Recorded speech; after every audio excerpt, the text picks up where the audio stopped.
Sure. There we go. Excellent. So we'll go ahead and start our Fire Code Technical Advisory Group meeting and call this meeting to order. So welcome everyone. We'll be going over code change proposals again.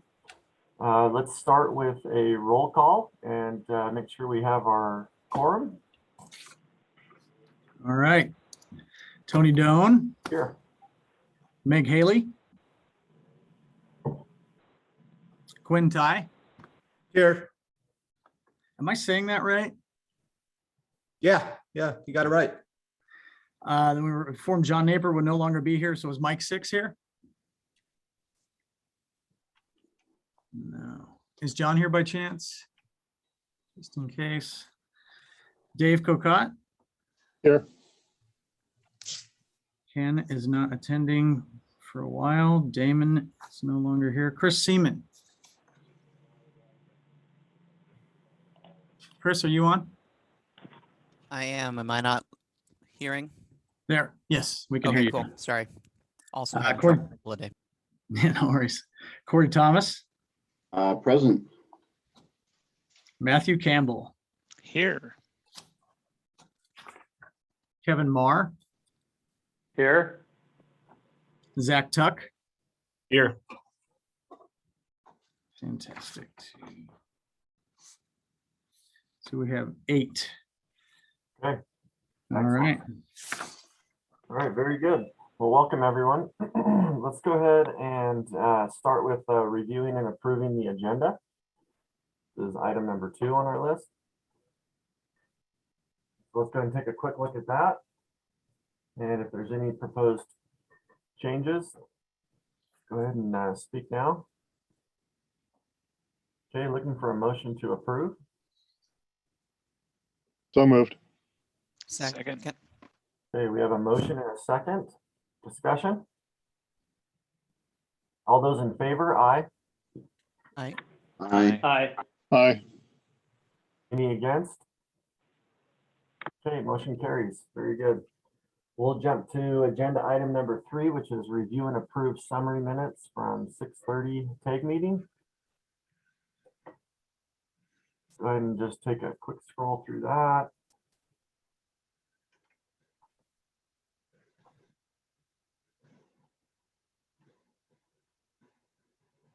Oh, you know what? I gotta back up here. I'm sorry. I jumped the gun a little bit. Let's go ahead and ask if anyone from the public would like to be recognized for our roll call.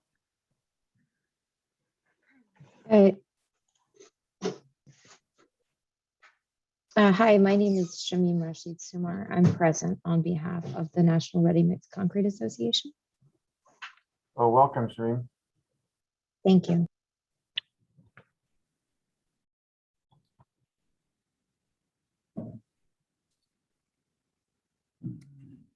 God, I'm not hearing anything come through, but I see that you took your microphone on. Yep, Scott Lang with Honeywell Fire. Thank you, Scott. Welcome. Is there anyone else from the public that would like to be recognized?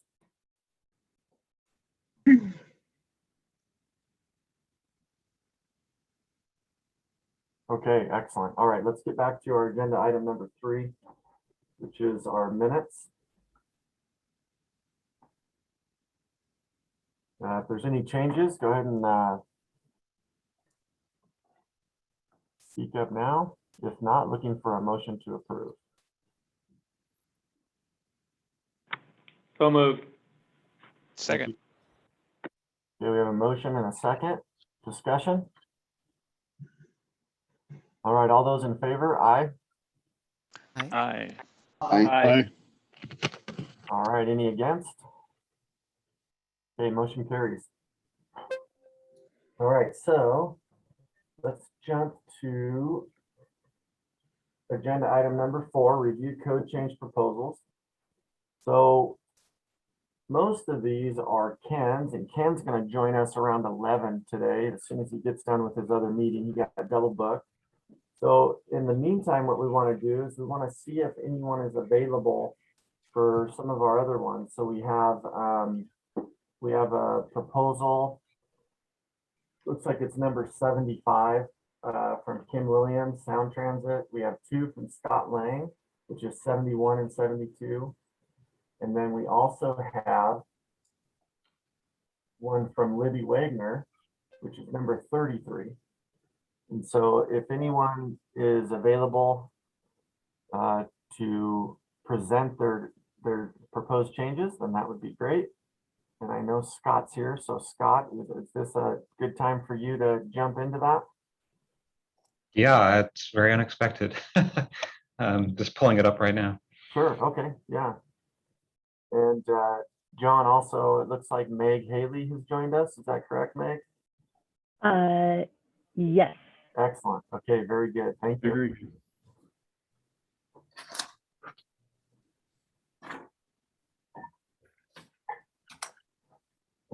And Scott, did you want to start with number 71? I don't know which is which, to be honest. So 71 is, That's the hazard mitigation analysis. okay. Yep, so this is in the energy storage section, just to orient ourselves.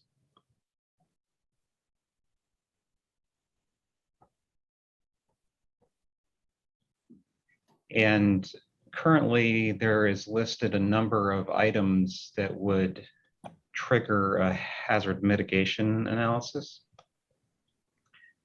And they're all fairly specific. This proposal would seek to add another condition which would trigger a hazard mitigation analysis that's specifically around when flammable gases can be produced under abnormal conditions. And the thought process there is for, particularly lithium ion systems, which when they vent, release flammable gases. And then once they go into thermal runaway, they produce even more flammable gases.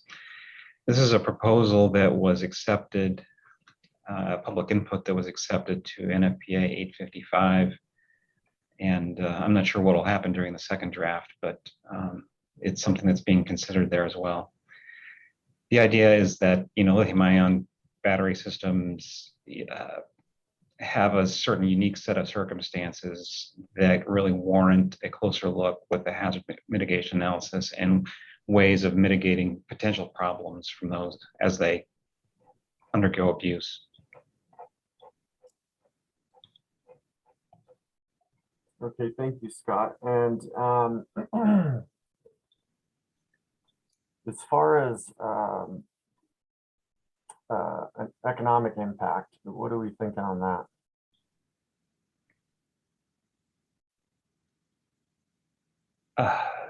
It Yeah, looks I mean, like there's some links here. I wasn't sure if you wanted to kind of go through those and. I didn't put any links in. Oh, okay, sorry. Maybe that's from something else. I actually said there was no economic impact. I mean, it's a little hard to estimate the cost of doing this hazard mitigation analysis, I guess. So I wasn't exactly sure how to quantify that, I guess. It wouldn't be an impact, it'd be an impact on the design side, I guess. Sure, okay. All right, are there any questions or comments from TAG members? This is the only additional language, item number 4. The rest is in the model code.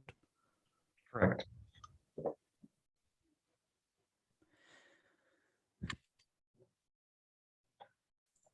And currently, Scott, just for clarification, NFPA 855 mentions hazard mitigation analysis, and it's in a process right now to have this added in there. Right. So for energy storage systems, that chapter 12, 1207 has this section that specifically requires, like this FMEA. There's a number of different ways of doing it in HMA, I guess. And specifically, it's triggered under, it's required under these first three conditions. When you have mixed technologies, or if there's a new technology or something like that. And this would just be seeking to add another condition that would require that same analysis, which would then trigger, certain protections that you ought to have. So this HMA is referenced elsewhere in chapter 12. So it'll say where required by an HMA, blah, blah, blah. You shall do this. So if you look through the rest of chapter 12, you'll see where the HMA is sort of referenced. Okay, thank you, Scott. Appreciate that. Any other questions or comments from TAG members?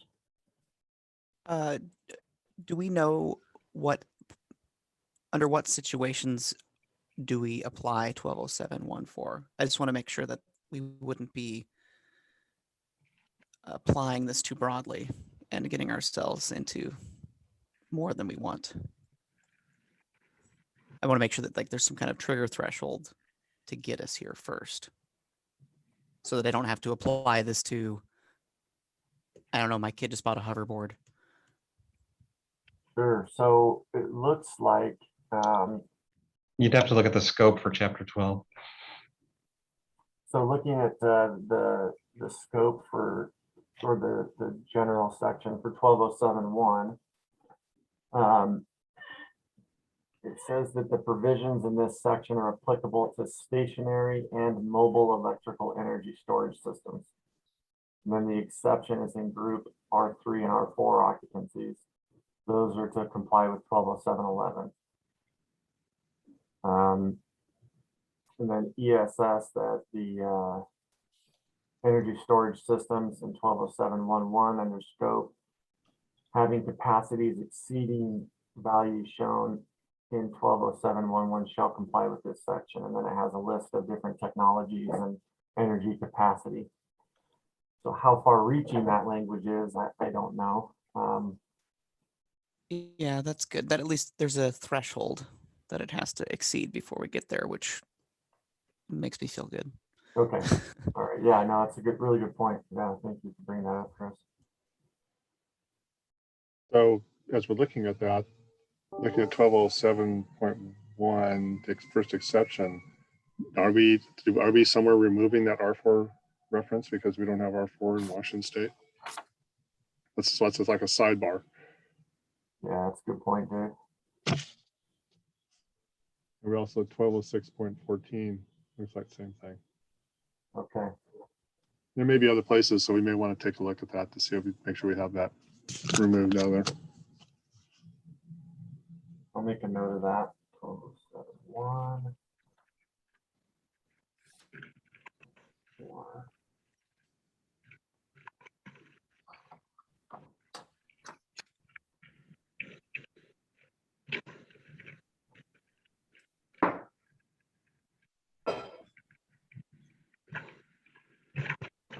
Thank you, Dave. Okay, any other comments from the public or TAG members on this proposal? Do we have any, sorry, Megan, do we have any sort of cost impact we can throw at it? I mean, it will cost money to pay somebody to do this. I don't know that we have to necessarily run down what mitigations might be required of the analysis, but the analysis itself, there should be a way for us to throw something in there. Yeah, I agree. Scott or anyone else, do we have an idea of what this analysis entails or costs at all? I'm with a manufacturer, so we don't typically do the HMA. I think it varies a lot depending on the size and the complexity of the energy storage system. But certainly it would be, some sort of fire protection engineers, time to do this. And I'm sure they get paid pretty well. But in terms of, I think it would vary a lot depending on whether or not it's a 20 kilowatt system, which is almost the size that you'd have strapped to your garage, a power wall kind of a thing, versus a 200 megawatt system. It's gonna vary quite a bit. It's hard to put a number on it. I'm not sure if anybody else out there has sort of a better answer for that.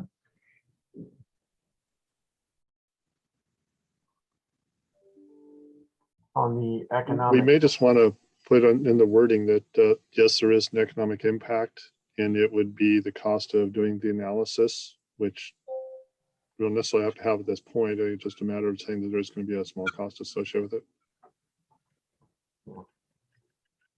yeah, I agree with that, Dave. Are we able, oh, this is in Word. So John, do you want to just change that to yes and then just do a sentence or two there? Talks about that.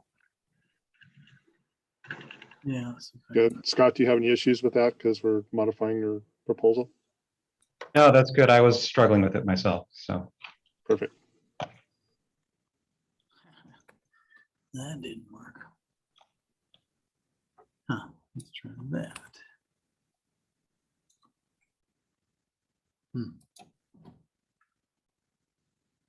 I also struggle with the form. As do I. It's okay. All right, so yes, and then Yeah, under the wording, we could just put that the cost, the economic impact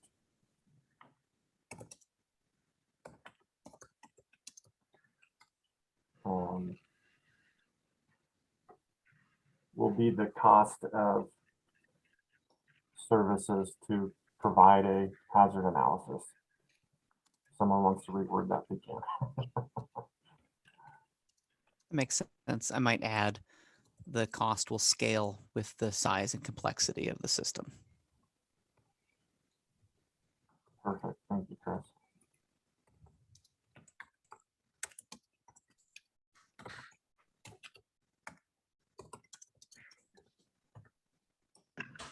complete. Yeah, okay.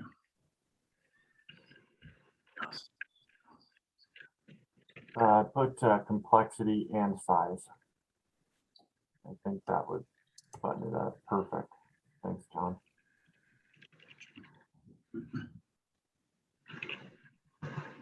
John, you must be an engineer because you spell like one. Not yet, but yeah. I have to say, we need an essence system there, so at the end. Oh yeah, yeah, can't see the exactly. I couldn't let that one go, sorry. That's all right.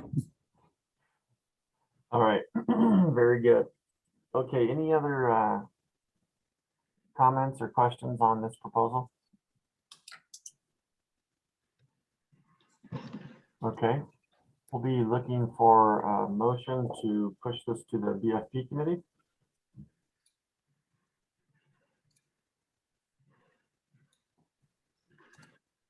This is Chris. I'd move it to go to the BFP as amended. This is Dave Cocott, I'll second that. Okay, we have a motion from Chris and a second from Dave. Any further discussion? Okay, all those in favor, aye. Aye. Any against? Okay, motion carries.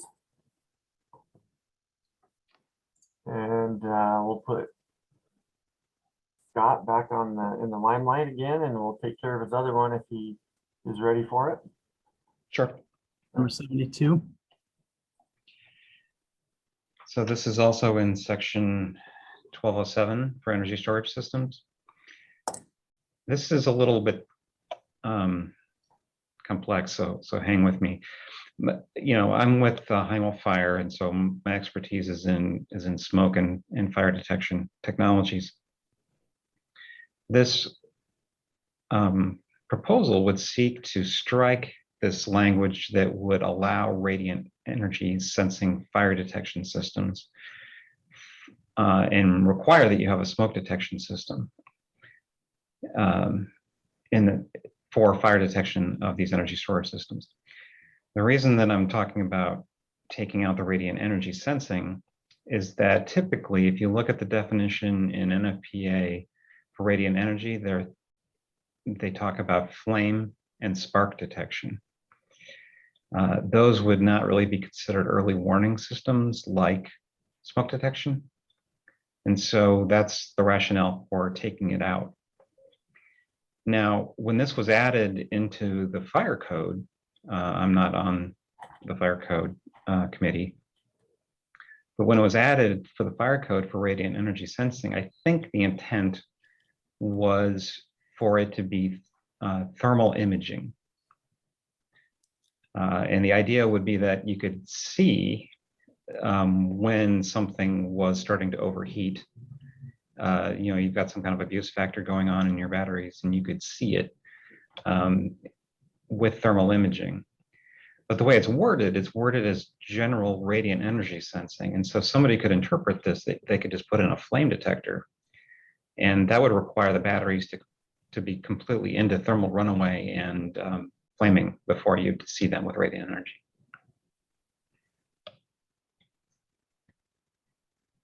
Now, the other side note to this is that I'm not aware of any thermal imaging systems that are listed for this purpose. There's not even a UL standard for it yet. So that's the logic behind this proposal. And of course, there's no cost impact to that.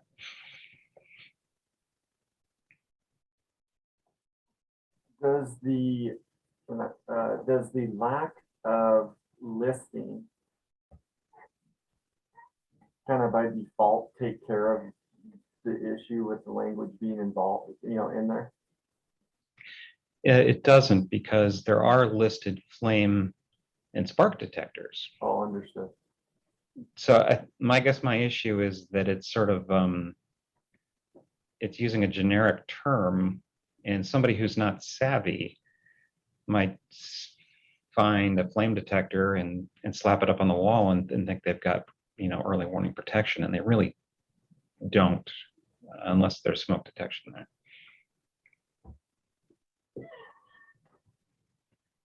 Would you? This is something that will ultimately be corrected in the fire code, but probably not for a while. So Scott, I think you said that there are other technologies that are not smoke detection that would give you early warning, more video style, right? Yep. So to not exclude those, would you consider maybe adding a something at the tail end of this that says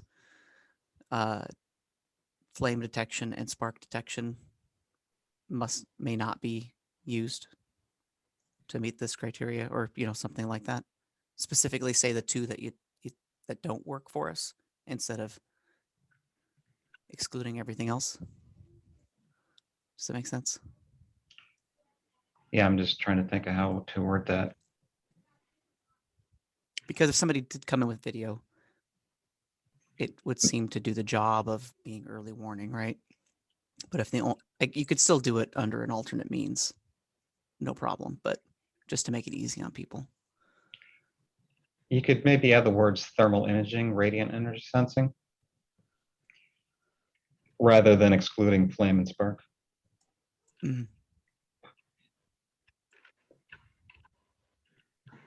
I wasn't part of the discussions where this language was added to the fire code, so I can't specifically speak to the rationale. I just know that as written, it could be confusing to people. Is there an NFPA defined term for radiant energy sensing? There is, and I intend to, I'm on NFPA 72, Chapter 17, which is initiating devices, and during the next cycle, the cycle's just ended, but during the next cycle, I'll intend to clarify and add a term to thermal imaging, fire detection, and leave radiant energy sensing as spark and flame, which has been the traditional definition of it.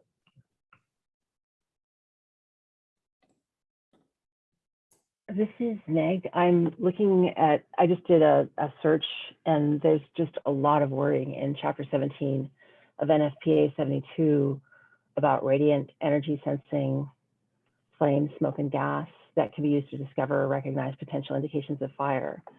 So there's just, I don't know if in combination, I understand your concern that this may be misinterpreted, but if it's in combination with NFPA 72, would that tighten it up? Because then it would bring in that additional reference as a contingency to apply to the term. That's the problem that I was kind of alluding to, is that 72 is, it traditionally has meant spark and flame detection. So industrial flame, like you'd have on an oil rig or something like that, oil and gas detection. Spark, for conveyor applications, things like that. There's not a good definition or guidance in 72 for thermal imaging.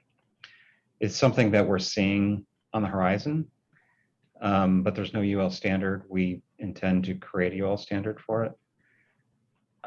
So simply having it reference 72, which is at the the very end there, I don't think is enough. So I would suggest either striking it or perhaps adding the words thermal imaging. Does NFPA 72, it doesn't address thermal imaging though, so the reference wouldn't be supporting. Right. I guess, is this the right place to address this concern?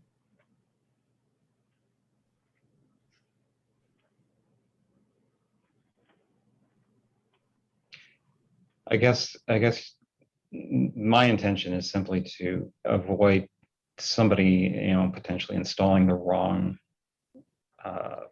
type of product,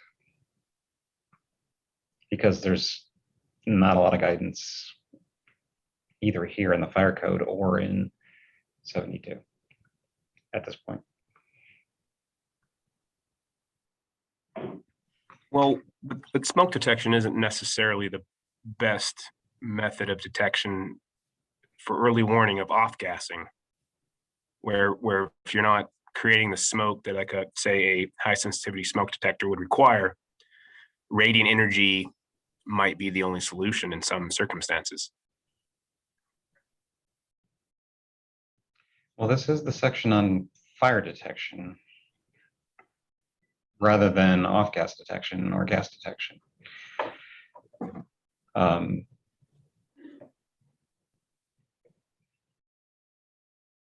I just don't know if excluding radiant energy as defined in 72, which is ultraviolet, visible, and infrared energy, is the right move though.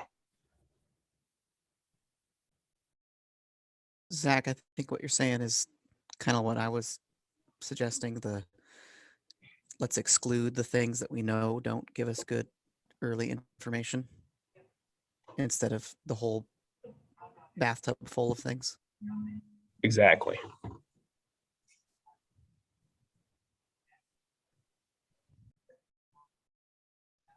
Would you be willing to change the language to be consistent with the previous two comments from TAG members? Yeah, I'm just trying to think of how to do that with good code language that's on the fly here. So if we did, and I'm just throwing this out there, if you hate it, that's fine. But if we left or radiant energy sensing fire detection system, and then comma, excluding, list the ones we're going to kick out. Spark and flame.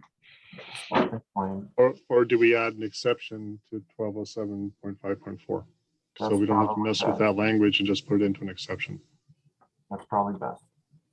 I support Dave's recommendation. Me too.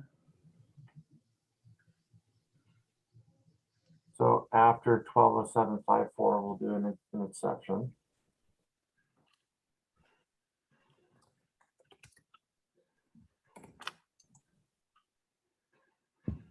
And how do you want to word it?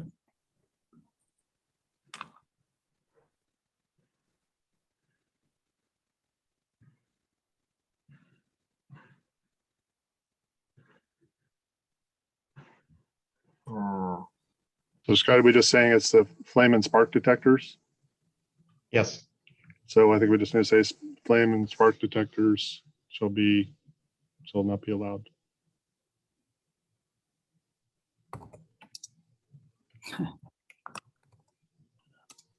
Are you guys, I mean, radiant energy detectors, flame and spark can be created. I mean, maybe they don't exist right now, but the ability to create one that sees any type of infrared range is within the capability of the manufacturers, which would mean that maybe a purpose-built product is just coming in the future here.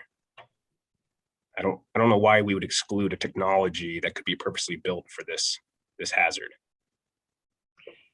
What if we put flame and spark detectors shall not be allowed unless listed for?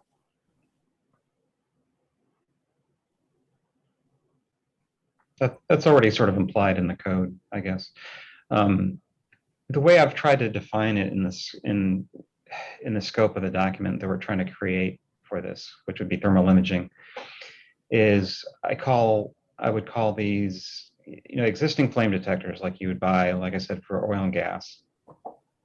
I call them non-imaging detection. They use a sort of what I would call a single pixel sensor. So they have a pyroelectric detector, something like that in it, which doesn't image. It's unlikely that somebody would develop something like that, a non-imaging type radiant energy sensor for this purpose. It's possible, but it's not likely. So I think the real idea here was that you would have a thermal imaging array that you could point at this and it would look for overheating sections in the field of view.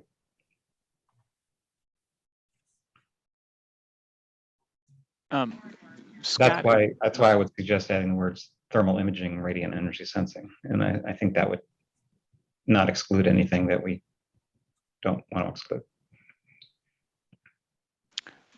I guess I'm just a little concerned that we're tilting what's allowable to a certain type of engineering technology, a certain type of manufacturer. And I'm not sure that this is the place to do that. I mean, it could be subject to review of the local jurisdiction for the application, but if it's an industrial application, that doesn't exclude hazardous applications that are industrial, that are not associated with the oil and gas industry, but are actually production facilities. I'm a little concerned about limiting technology based on one manufacturer's recommendation. I mean, just to be clear, we don't, make these, but and this is specifically where it says there shall be installed in rooms, areas, walk-in units containing electrochemical energy storage systems. The second sentence there is allow, I left it in there because for open areas like parking garages, you really don't have, an option. And so it's possible that you could use radiant energy there, but it's up to you. I mean, if we think that, it says approved, so it's approved by the AHJ. If we think it's okay that they will not approve something that's clearly not suited for the purpose, then we're okay. So, Yeah. this is Matt with the Department of Health. Sorry, Chris, can I? Yeah, for sure. Share real quick. Scott, or more broadly speaking, is there like I refer often to the fire alarm test inspection report or record of completion that is a specialized evaluation of the system installed by a combination like the installer and a third party to So you walk away with a piece of paper that says this system works for what it does, what it's supposed to do, and it's appropriate to the design requirements of the installation. Because I may or may not be an expert on all the types of the subtleties within the system. Would one expect generally that there would be some sort of check on the design and installation of this system, that if someone installed the incorrect radiant energy sensing fire detection elements that you're trying to eliminate, that would be a natural like check, like, whoa, stop, this is not an appropriate, you're using, someone else would be available, or another set of eyes or whatnot would be available to identify that they're using the incorrect type of device for the installation.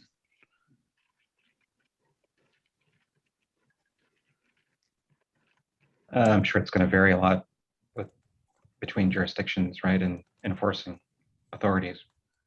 Well, and I guess what else, maybe not the enforcing authorities, because maybe each jurisdiction would not, I mean, I'm not an expert on this subject. What I would look to is someone to confirm that the equipment selected, if not listed, was in fact appropriate to the condition. And so that an installer, a designer, the engineer of record would check the installation, say, revise and correct to install the appropriate type of radiant energy sensing fire stuff. I'm just saying that is this amendment, is there a secondary catch that would stop this from needing to be amended in the way? Are you just out of an abundance of caution trying to make sure, I think the expectation of this amendment is to make sure somebody doesn't put in the wrong thing. Is there in the professional course of a project, a secondary stop that would stop somebody from putting in the wrong thing, I guess, is where I was headed. Yeah, I think so. I mean, these are typically, engineered systems, right? So somebody's going to be doing drawings for these. They would have to be signed off by somebody who's skilled in the area of expertise. So The hard question then, do you really need the amendment? clearly I thought I did, but well, this is just it's a good conversation. We want to be pretty thorough in when we modify the code. Oh, absolutely. And it's sort of as I said, it's sort of a subtle point, and it's one that stood out to me because I'm in this field, but maybe it is not as big a deal if we think it's going to be caught elsewhere. Yeah, Scott. Well, I mean, to answer Matt's question, I'll be honest, I probably would miss this if it came in, if somebody didn't tell me about it.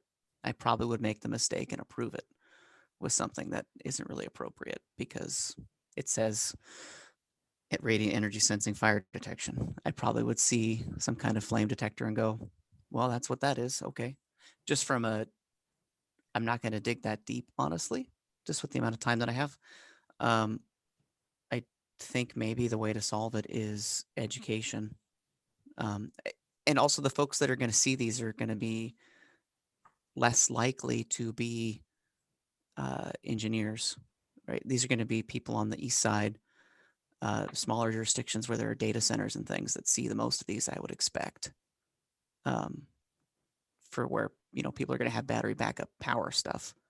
And that's where I guess there would be the concern that it would get missed because they just don't have the time or the expertise to be on top of it.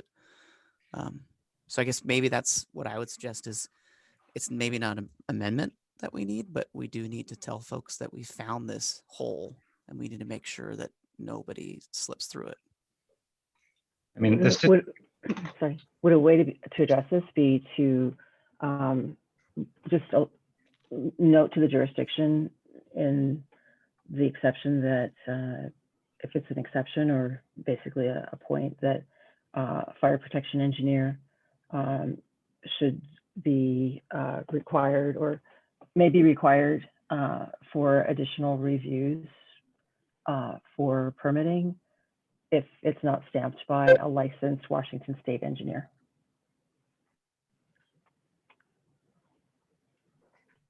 Meg, to that, this is Tony. I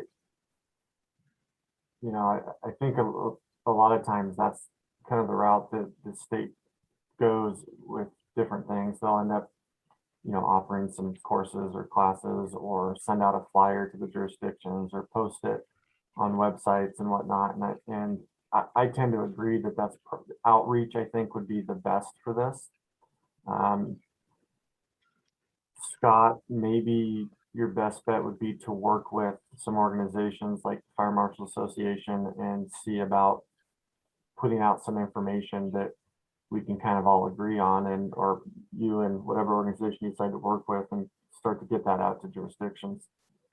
Yeah, I mean, we intend, this created quite a spirited discussion amongst the folks that are on the fire, the International Fire Code Committee.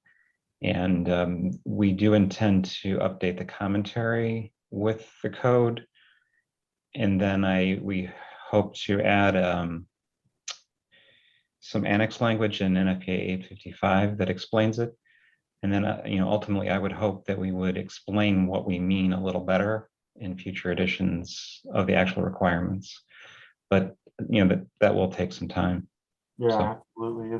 So in the 2024 cycle, sounds like there might be a possibility for some language to be added to the commentary for that. Is that what we're thinking, Scott? Right. I think the requirement will remain as is, but we may get some commentary in there, because there was recognition that people were thinking one thing when they wrote it, but then when somebody else looked at it, you could be interpreted much more broadly and sort of inappropriately. Okay. All right. Well, that sounds good. I think we've had some good conversation on that.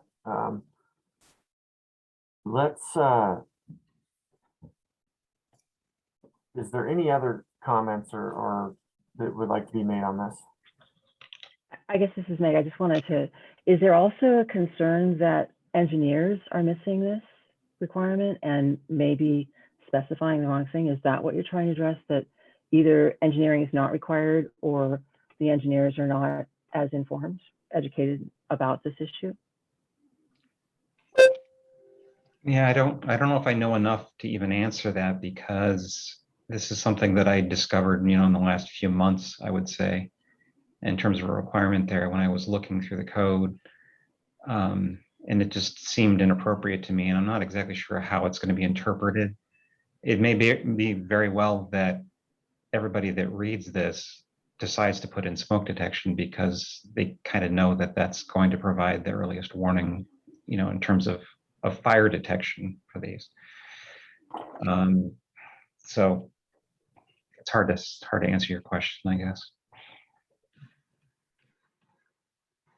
Yeah, and the reason I'm asking it is because that's another fail-safe, is that if this is, I think earlier in the conversation that you said that this is typically an engineered system, and that engineering is associated either with a license or an installer's license, I would assume, that they actually have responsibility for selecting and identifying and specifying the system that's being reviewed for permit.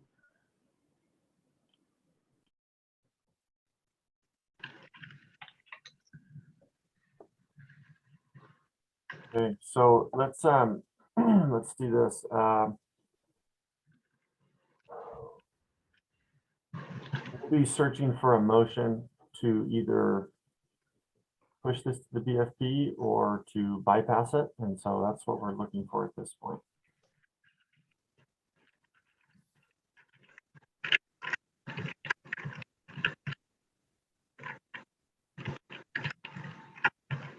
Tony, this is Chris. I would recommend that we do not move this one forward to the BFP. Okay, And I'll second that. This is Quinn. okay, Chris with the motion and Quinn with the second. Discussion? Okay, let's do a roll call on this one, John. Okay. All right, and I'll hold off on you to the end. Meg, Haley? How do you say? Aye. And Quinn?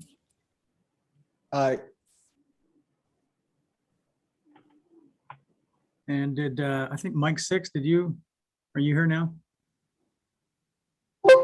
Yes, I'm here and I vote aye. All right, Dave Cocotte, He just sent a message that said he has to head out, so I don't think he'll be available to vote. oh, okay. Okay. All right, Chris Seaman, Aye. all right, Corey Thomas, Aye. Matthew Campbell, Aye. Kevin Marr, Aye. and Zach Tuck. Aye. All right, Motion carries. So I want to thank Scott for showing up today and being willing participant, especially being put on the spot. So thank you for presenting, and we appreciate all your hard work on this. Thanks, everybody, for considering these proposals. Appreciate it. Excellent. All right. Do we have Libby available? Libby Wagner or Kim Williams? Before we move on, I just was curious. So the 1207.5.4, the OR radiant energy sensing fire detection system will not be struck. Is that correct? Is that what we just voted on? That's correct. This proposal won't even get pushed to BFP. So, Oh, okay, this gotcha. just exists as a proposal that we discussed. Thank you. You're welcome, Meg. Okay, so if no one is here for the other proposals, then it looks like Ken has joined us just in the nick of time. I have. What great timing, huh? You guys, and I abstained from the last vote since I didn't hear it. The only reason I took roll call is because you weren't in yet. So, if you guys are going to jump to me, I have somebody that just logged on to help me out with any explanations that if I mess it up, and that's Sean Shepard. So Sean Shepard worked for Seattle Fire Department. He and I had known each other for many, many years. He worked for Kitsap Fire prior to that, and he has been involved in this tag process in the past. So he understands. But there's two proposals that I want to bring forward first that we could talk about. And if we could move to, it's probably the last two on the list. And let's start with the 21-GP1-135. If we could start with that one. If you could find that one, John. yes, sir, I've got it right here. Okay. All right, I'm going to, so this is a change. There's two different sections here. There's 903.2.11.5 commercial cooking operations. And we added an exception in here for that the sprinkler system is not required to protect the ductwork that is in excess of 75 feet when the commercial kitchen exhaust hood is protected by a UL 300 system. And then in the 904.13, if you can scroll down, John, again, we put it in there just to explain additional protection is not required for ductwork beyond 75 feet when hood suppression system complies with UL 300. And then, John, if you can go down to scroll down a little bit further. And again, we put it in the exception here, again, to help clarify. And then if we look at the explanation, that the wet chemical systems are listed for ductwork of unlimited length, and then NFPA 13 fails to recognize this listing and contradicts the allowances of NFPA 96 for systems to be installed to the requirements of the listing, which is unlimited ductwork length. This clarifies that additional protection for ducts longer than 75 feet is not required. It does not remove the protection requirements for the pollution control units, which are already required to have their own factory installed protection, or the requirement in NFPA 96 to require protection for ductwork beyond the secondary filtration equipment or pollution control equipment when such equipment is in installation. All right. So I brought Sean here because he put this together for me. I submitted it, but he's the expert. He's the one that's seen these types of systems being installed within buildings, and there's just some conflicts that are happening between the sprinkler contractor, mechanical, the hood suppression people. So it's open to any questions. If you need more explanation, Sean is here to help. And then, and before we get going, Sean, if you have anything else to add, or if you want to give a scenario or something, that would be greatly appreciated. Right now, it's just, I'm gonna wait for questions, because this is to clear up actually a very long-standing conflict that is driven from NFPA 13. So any questions, please? Nobody from Bellevue's here, right? If Kevin, correct me if I'm wrong, but Bellevue has you throw that head in there, right? At 75 feet. That seems to stick with me. Yeah, to be honest, Chris, I haven't dealt with this over there in Bellevue personally myself, so I'm not sure what they're doing. Okay. That one I think was painful, so I think I remembered that mistake. Yeah. This is new language, or this is one of the existing amendments, Ken, that were... Yeah, no, this is everything that's underlined is new proposed language to the 2021.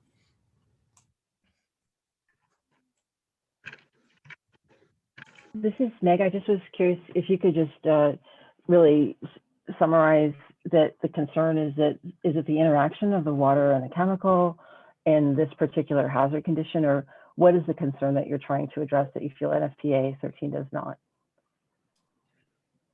The specific condition comes in play when ductwork from the hood system is longer than 75 feet.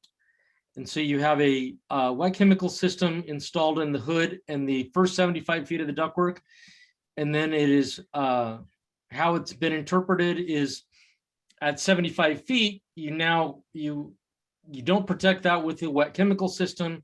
You protect that with either another dry chemical system, another wet chemical system, or you put sprinklers in that when you have a sprinklered building on that, because NFPA 13 has a requirement for ductwork longer than 75 feet.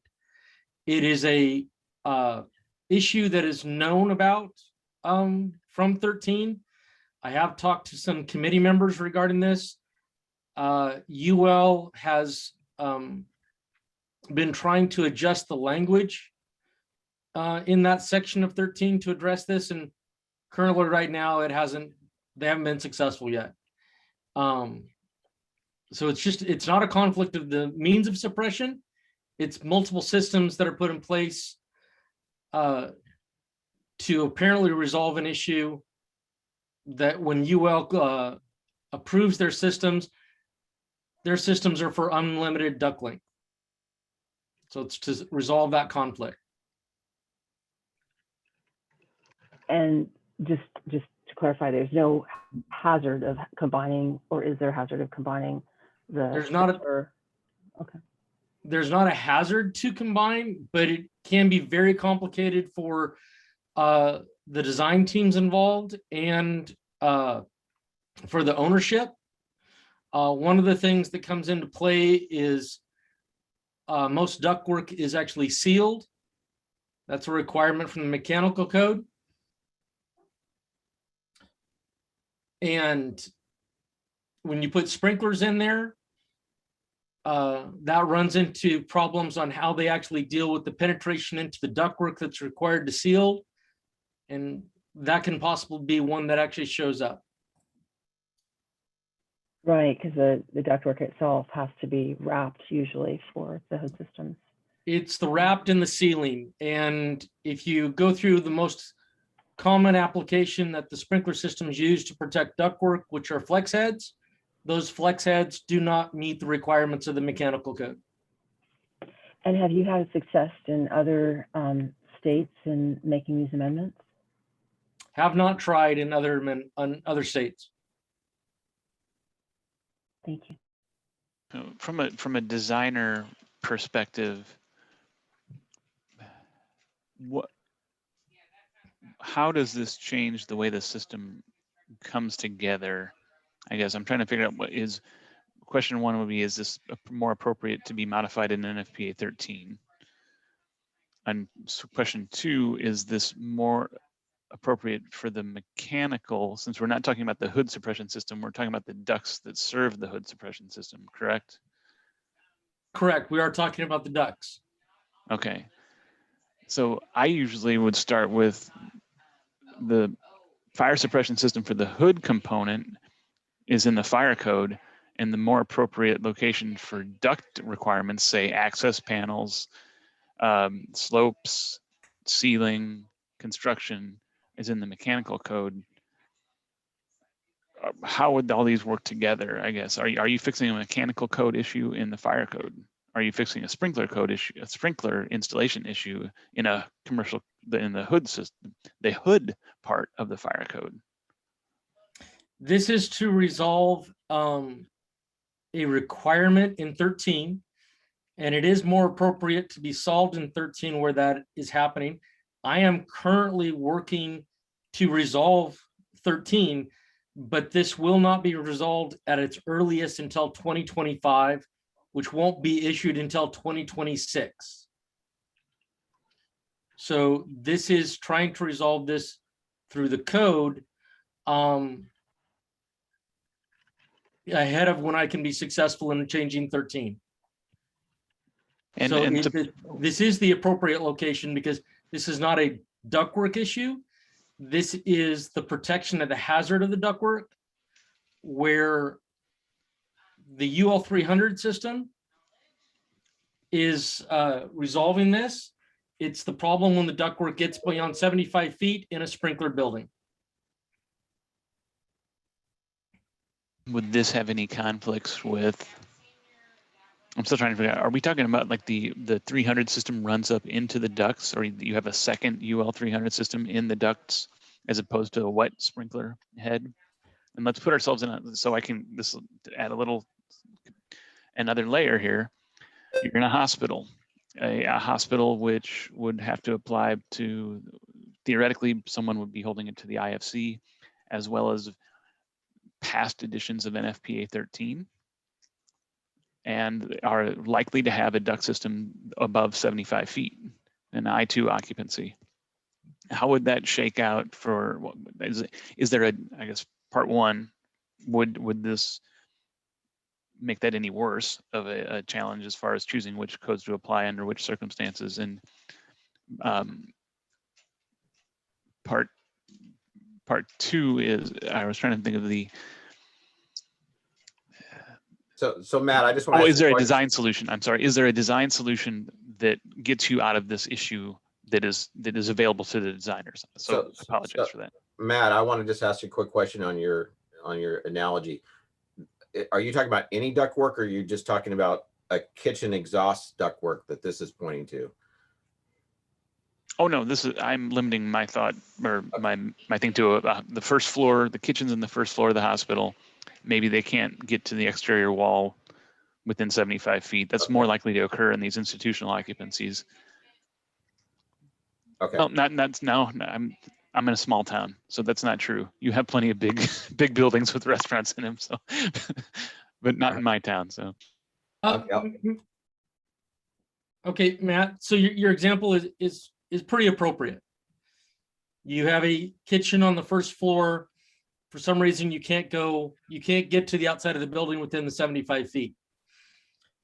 If we ignore a requirement in NFPA 13, the wet chemical system that goes into that kitchen hood system is listed, it's tested and listed for unlimited length. So you could take your ductwork for an average 300 UL 300 system. It would be good if your upblast fan was located up on the 7th and 8th floors. When you shift over and you look at the cooking requirements in 13, there's a requirement in there that if the ductwork is beyond 700 or 75 feet, sprinklers to be used to protect it.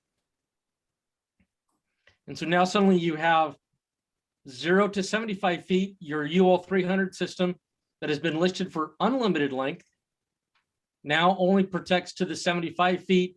And now you actually have to have, you'd put sprinklers in the ductwork beyond the 75 feet. This is clarifying the understanding and the acceptance that the UL 300 system that's most likely to go in is good for whatever duct length. That's your solution. Gotcha. And the jurisdictions are requiring that additional sprinkler head, as I'm understanding. I have been finding more and more that have been finding it, yes. Okay. And it's not just a single sprinkler. Oh. Okay, so it is a series of sprinklers throughout the ductwork, and how that ductwork turns or goes horizontal or does this. It's additional sprinklers, additional penetrations, additional hatches, because those sprinklers have to be maintained. The flex head, that's great in solution form, can't be used because it can't meet the mechanical requirements. So the solution here is to go back to the simplest form of protection, which is the UL 300 system for unlimited duct length. Sean, are all UL 300 systems, is the standard itself for unlimited duct length? Yes, Or is it it is. system? Okay, so it's not system brand based. Correct. Sean, this is Tony. What is the reference section? I may have missed it there in the document for NFPA 13. Do you have the section? I can look it up. Oh, Hold sorry, on. I think I So just found it. for 2021, 89341. they changed the 19 edition, if that's the edition we're looking at. I have the 19 app and I think it's 89341. So just for reference, it says where ducts do not exceed 75 feet in length and the entire exhaust duct is protected in accordance with 96. Sprinklers or automatic spray nozzles shall not be required. Does that sound right? That does sound right. There's a paragraph right around it, unless they actually got that done in the change. Because I do know UL has been actually working with the committee to try to remove this. Got it. Okay. Okay, I just wanted to reference that, make sure we were all on the same page with the contradiction in 13. And hospital, CMS certified hospital facilities would it currently be looking at the 2010 edition of NFPA 13, incidentally. Would changing. That's not our problem. So Matt, because I do know what you're dealing with, you are looking in section 5 or 710. And you are looking at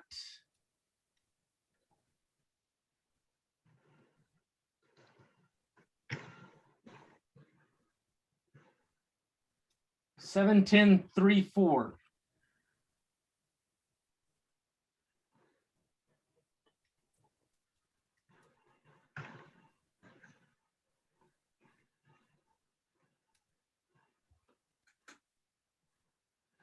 This is Meg. While there's a pause here, I just wanted to ask to your concern about trying to move this forward, even while the NFPA still is not consistent with this change. Does that actually solve the problem of allowing this change to be made when there's two conflicting requirements?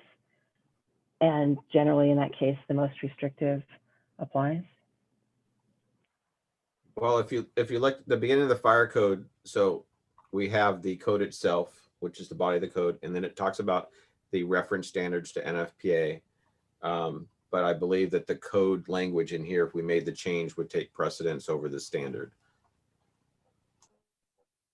Would it for situations like hospitals where they have additional requirements that for compliance with NFPA? I guess I'm just wondering if trying to move this piece ahead of the NFPA is actually going to be helpful to designers and jurisdictions for all cases, whereas letting the NFPA lead on this to solve the conflict although it's going to take more time, would be consistent with the code changes. Well, I'll let Matt talk about the hospitals, but my concern with the hospitals is what Matt brought up, is that they're dealing with not current additions to begin with.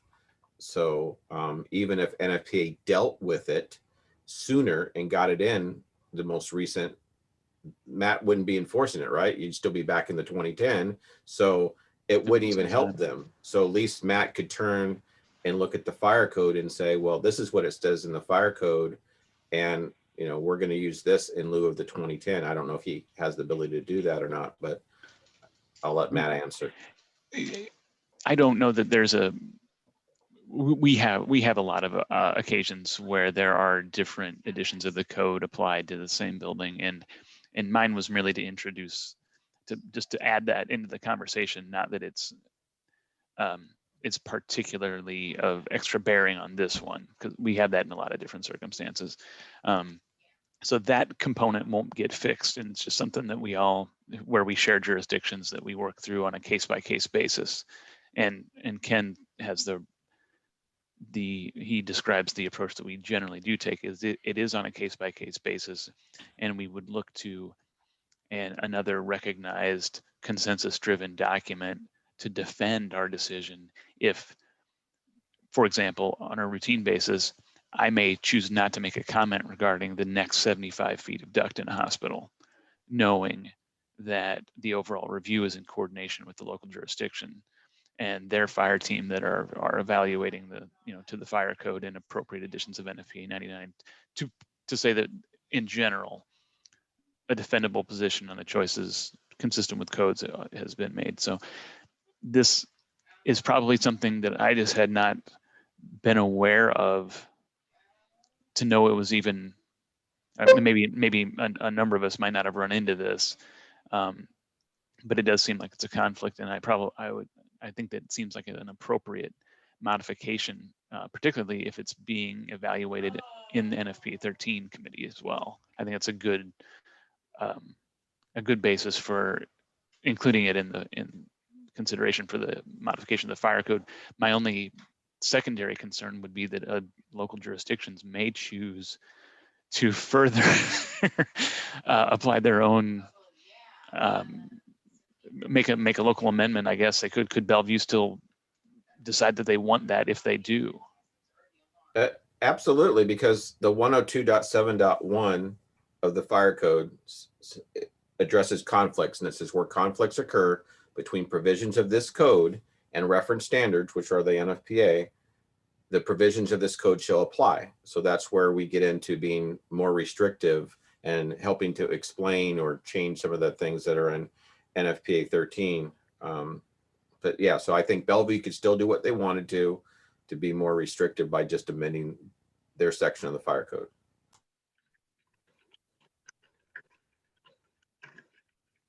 And just to kind of ask about Washington leading the way on this, is it unusual that Washington is the first to change the code to identify a situation like this ahead of the standards?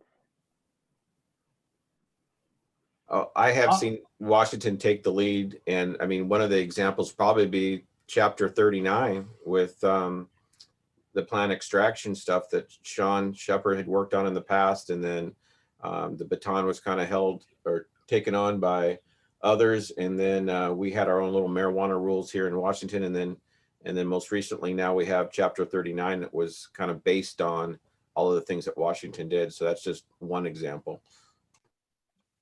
Meg, this is Sean. There's actually quite a few examples where Washington State has taken the lead.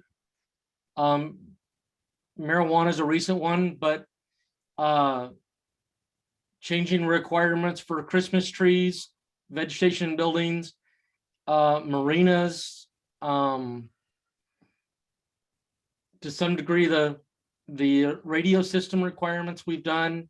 Ventilation is actually a massive one that high-rise smoke control systems is a massive one that Washington State has taken a lead on. So this is not out of the realm of our past. Okay, thank you. Is there any representation on the sprinkler design or installation sector to speak to this? Yeah, this is Kevin, and I support what Sean and Ken have done here. It was my understanding as well that the UL 300 test is actually, UL has listed when they have that UL 300 in their system, that's an unlimited length of duct, and additional sprinklers are not required in the duct. And UL has tested for that. And it's a problem on the committee, like Sean said. Sometimes the committees just get stuck and don't want to move. And it's just kind of a correlation between the two, between a listing and the NFPA document. So I support what it is, because as Sean previously mentioned too, there's a rated enclosure around that duct, and then there's sprinkler penetrations that go into through that enclosure, and then we have to have access panels installed as well, because those sprinklers also have to be inspected for grease buildup and or replaced if they're corroded or anything. And so that it kind of gets a little bit problematic. But anyway, I would just support if we have data and we have testing that's been done, I would support that, and that's why I support what they've proposed here. It is true that it's piercing the second means of protection, which is the wrap, fire wrap.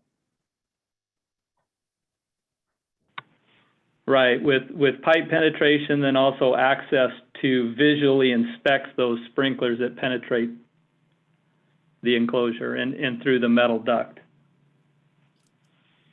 Well, I'm going to do this. I'm going to make a motion that we approve the proposed code changes to 903.2.11.5 and 904.13. And this is Kevin. I'll second that motion. Okay, we have a motion from Ken and a second from Kevin. Thank you. Any further discussion? All those in favor, aye. Aye. Aye. Any against? Okay, motion carries. Thank you. Okay, the next one, which I will need Sean's help on, is 21-GP1-134. It's section 903.3.5.3, underground portions of fire protection system water supply piping.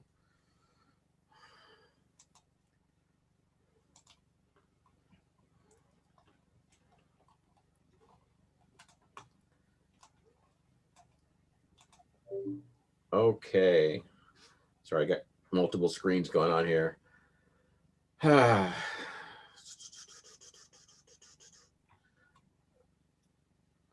Okay, so there's a section in the fire code, talks about underground portions, fire protection systems, water supply. And one of the changes here proposed is in the exception is to change it from NFPA 13D to actually the section in the fire code which references NFPA 13D 903.3.1.3. And then adding a second exception that says portions of underground water mains serving sprinkler systems that are designed and installed in accordance with 903.3.1.2, which we know is NFPA 13R, and are less than 4 inches in nominal diameter.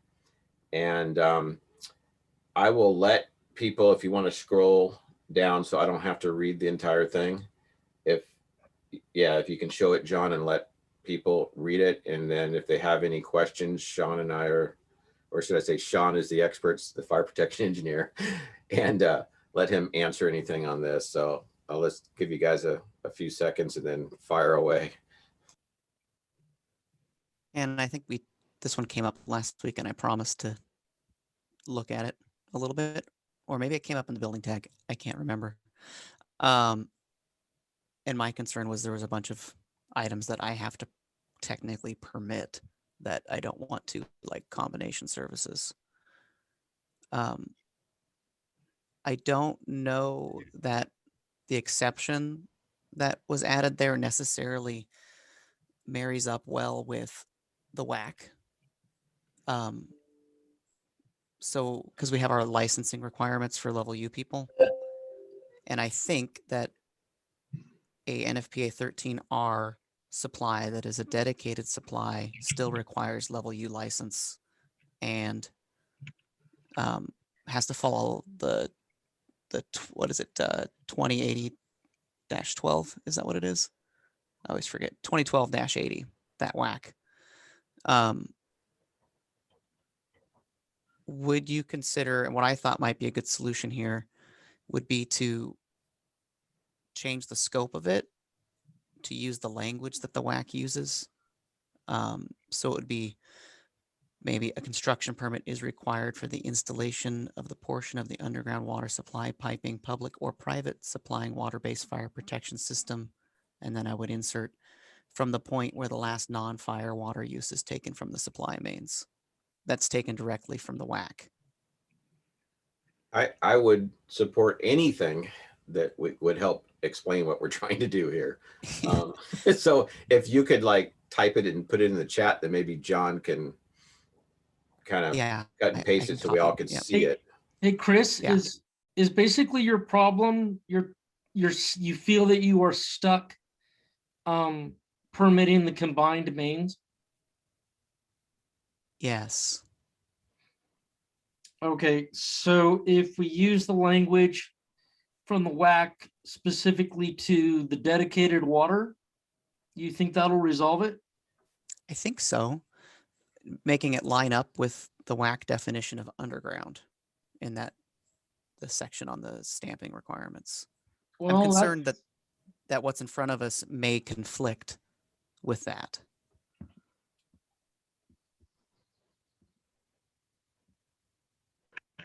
This paragraph, I wrote the original paragraph, and this was written to actually link the level U licensing and the underground licensing to basically give the allowance of a permit. And the struggle I've had is I have found this has been misapplied and has been putting a lot of burden on installations that either 24 is not to be applied, and in respect 13R is not to be applied. So if we can come up with language that shows that links it to the WAC, that might actually solve the problem. Cool. Yeah, then we were thinking the same thing.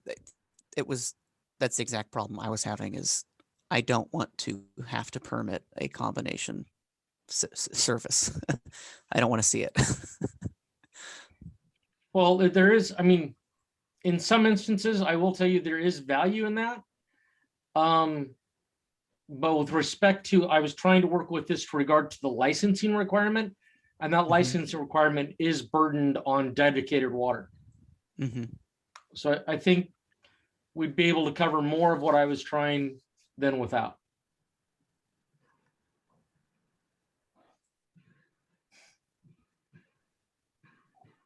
Chris, do you think we need to pull up the WAC to let everybody see it so they That understand might be what you're talking helpful.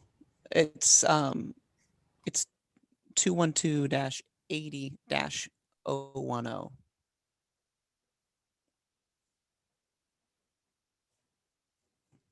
And there's a series of pictures under the definition of underground, and that explains what is covered in the WAC for underground.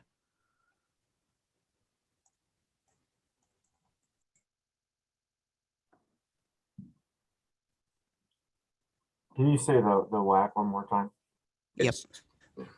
Oh, it's 212-80-010.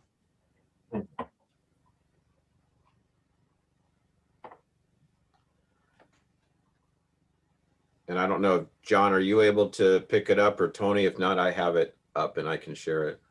I have it if you want to let me share, John. Sure.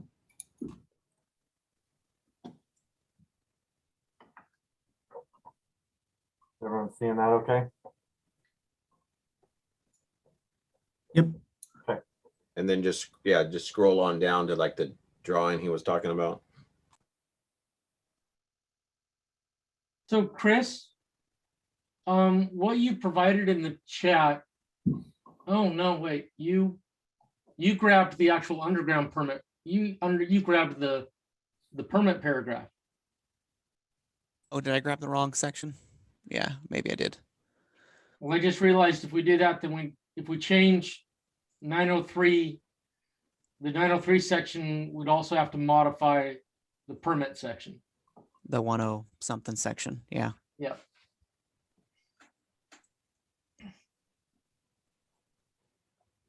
But the idea of what I was trying to do there is, and maybe this is idea- the solution. Yeah, Or the maybe idea we just works add the better. definition. We could add the definition of underground to be a copy and paste from the WAC, because there is no definition of underground in the fire code. There isn't.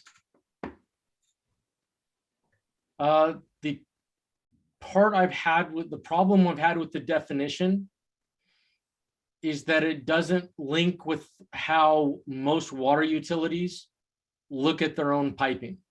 And that's why the language in the fire code paragraph, that's why that was done specific. The fire service line or the laterals, it includes specific piping that the water authorities understand.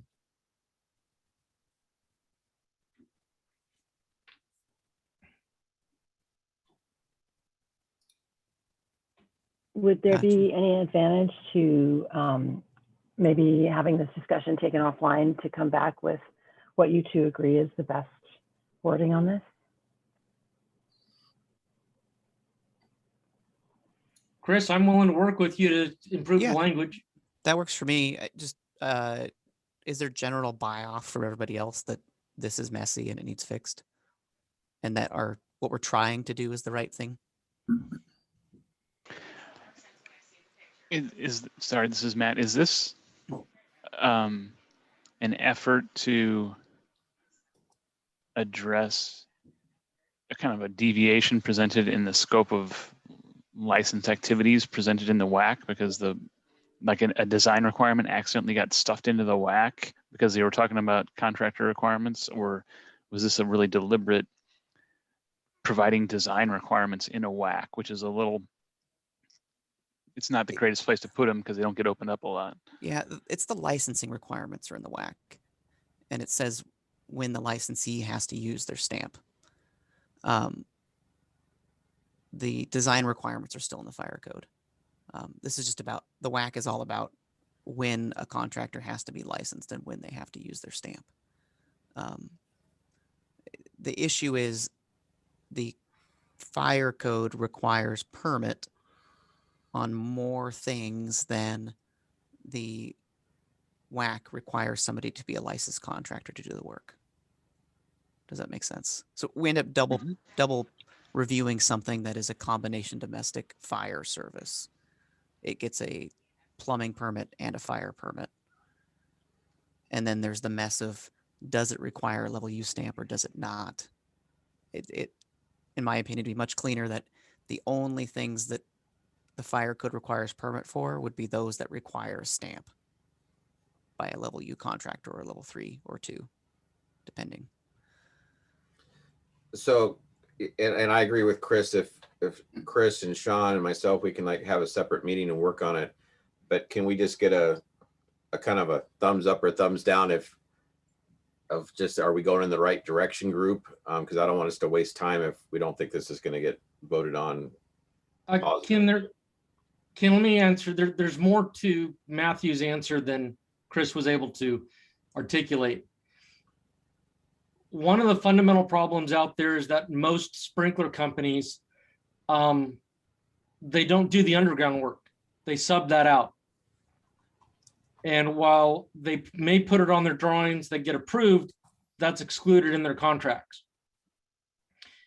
And since they're not doing the work, someone is going to be doing that work.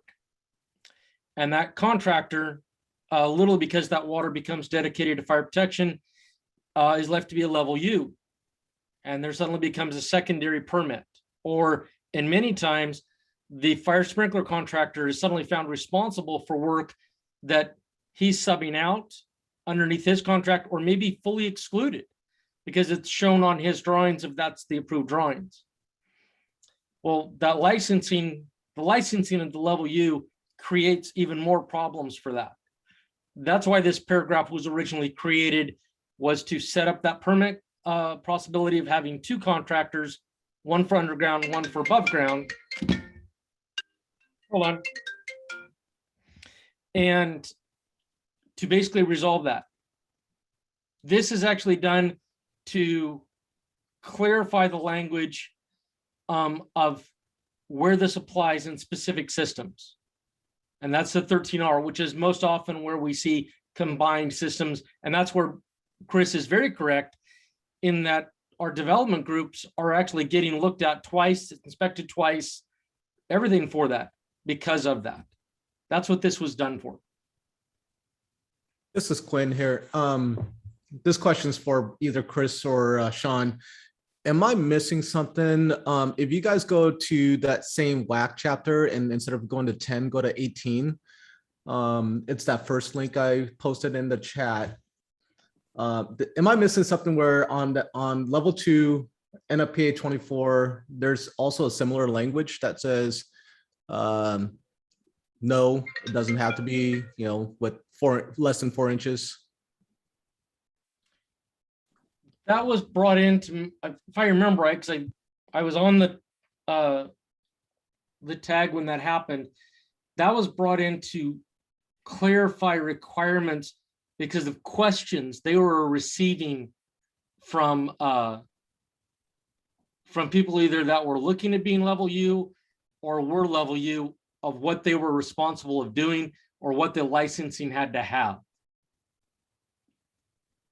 But the language should match. Yeah, so I guess going back to Ken's question, I think I would be in favor of you guys getting together and cleaning up, because I think there is some correlation that we can do and it'll help. So I'm on board with it. I agree. Yeah, this is Kevin. I also support what you guys are doing, so I would be in favor of it and just cleaning it up a little bit. Okay, sounds like we have some agreement there. Let's go ahead and move forward with that and have Ken, Sean, and Chris work on that. And I don't know, since I joined late, I shouldn't be the one to ask this, but Chair, can we take a 10-minute break and then rejoin? Yes. Yes, that was a rough half hour for you, wasn't it, Ken? Yeah, didn't just fly through like all the other ones. Let's go ahead and take 10. We'll go ahead and take the record off, and we'll come back in 10 minutes. Okay, John, if you could pull up the chapter 33, 21-GP1-55.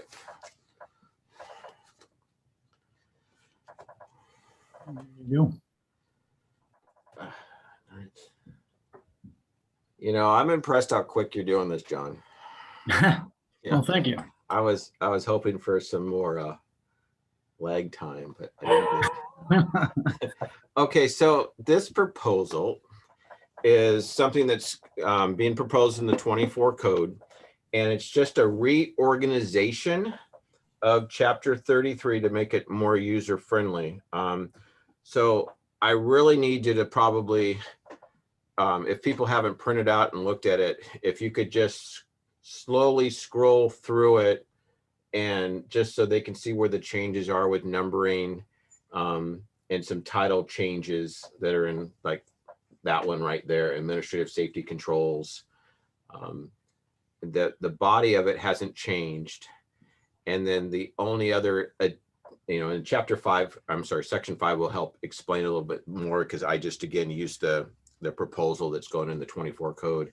The only thing that we would have to do locally is we do have 2 existing state amendments that we would have to just insert in here. There's one under fire watch during construction,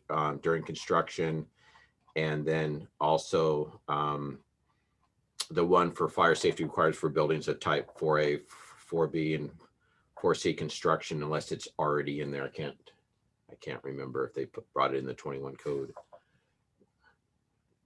So that one right there, the fire watch during construction, we actually have that amended with 2 exceptions. That 33, the new 3303.5.1 is we would have to renumber ours and then put in our 2 exceptions. And actually it's written differently in the 21 code, because that section 3303.5.1 talks about for new multi-story construction with an aggregate area exceeding 50,000 square feet per story. And we actually have an exception that says new construction less than 5 stories and 50,000 square feet per story. So we might need to be addressing our state amendment for that section. And I didn't see any other proposals for chapter 33. And I don't remember which tag member got assigned it. So this might be a good time, since we have chapter 33 open, if we did want to make some changes to match. But then again, that language that I'm looking at, I'm sorry, the language that you're seeing on the screen is actually, well, it should be the 21 code, just reorganized.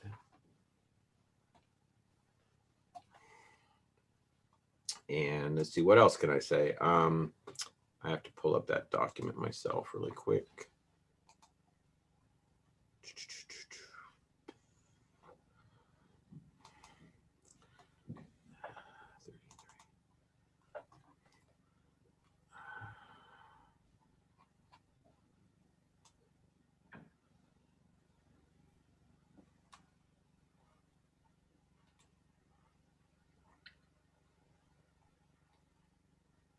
So for clarification, Ken, the reorg's happening in, I mean, there's a lot of changes in the 21 model code, but the 24, are you saying it's gonna look like this? Yeah, the 24 is the proposals for the 24 to look like this with the reorganization.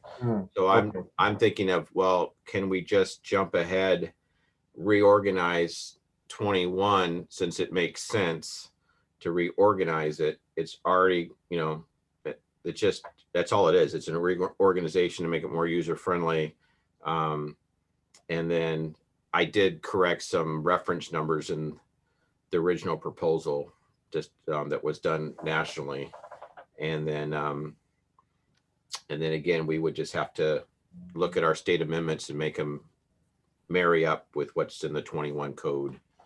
And I just want to make sure that I was correct at the 21 code. I got to open that up really quick here.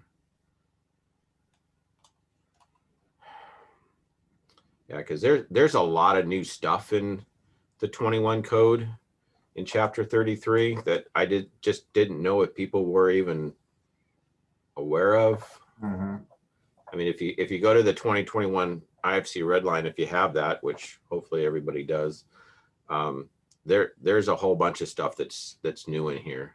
Right. And so the one reason I did not only bring up the reorganization, it was, we got to get people to look at this and see if this is what we want to enforce in the state of Washington, besides just those 2 little small amendments that we had. So the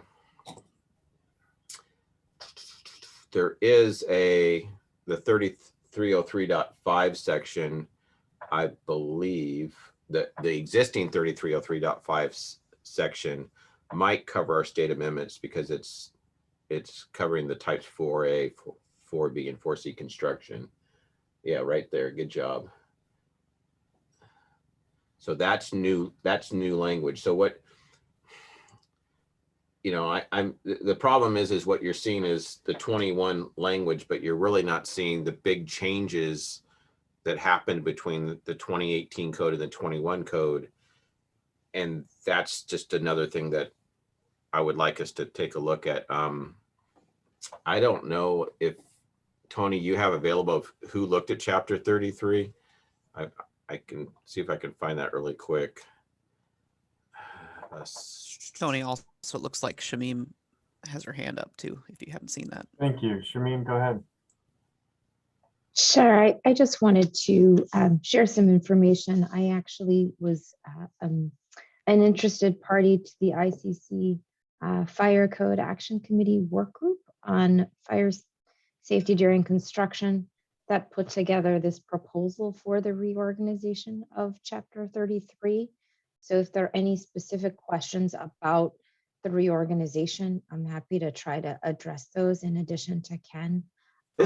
This is great. Thank you for that. Sure. I wasn't involved in the development of the provisions of Chapter 33 that were new to the 2021. But for what is proposed for 2024, I can talk about, why we reorganized it the way we did. It was really about making all of those provisions that were put in 2021 in a format that was, more organized to make it easier to enforce, pretty much. So there wasn't anything added or deleted. It was just reorganized. And I also wanted to mention, I believe there is one other proposal that is looking to make changes from your IFC list. I think it's number 19, which is related to fire safety requirements in buildings under construction for 4A, 4B, 4C, if I'm not mistaken. That's correct. Thank you, Shereen.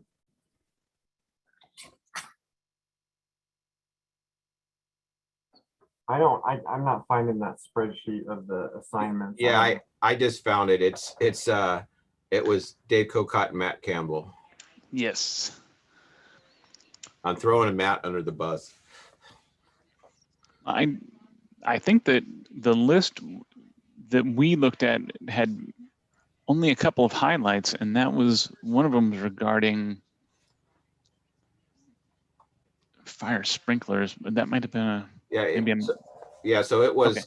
It was just the two existing state amendments that were on the list, but we just have to find out what the outcome of that was, what you guys' outcome was, and with anything else on Chapter 33. Let's see if I can't find this. Well, John might have access to the spreadsheet from our Tony with the notes that we took. Spreadsheet. I'm not sure what spreadsheet you guys are talking about. Let me go back to, let me go back to a previous agenda and see if it's attached.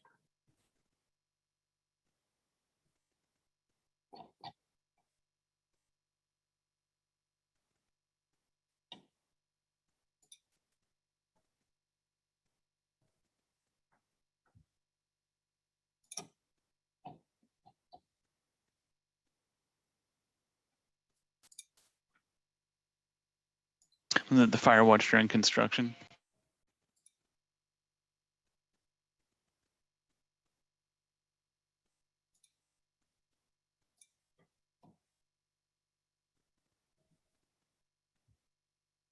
Perfect timing. Mr. Cocott is back. I have the spreadsheet, but it's not the one with the added recommendations from the tag. I'm gonna guess that Ray has that somewhere. Probably hasn't supplied it to John quite yet. Yeah, I don't have that. Let me see if I can find it though. Yeah, I think it was done as an attachment to what, I don't know if it was the BFP committee meeting that showed, yes, no, keep the amendment, delete the amendment. That's the one I'm looking for too. The amendment assignments. Yeah. This one's, oh, there we go. Maybe this is this.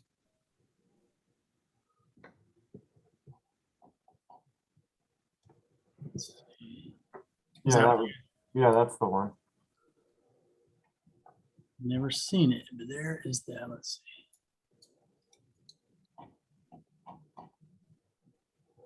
And then what were you looking for?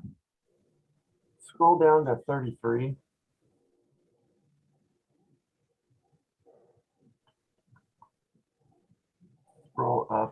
Oops. Let's see here. Last, Yeah, right there.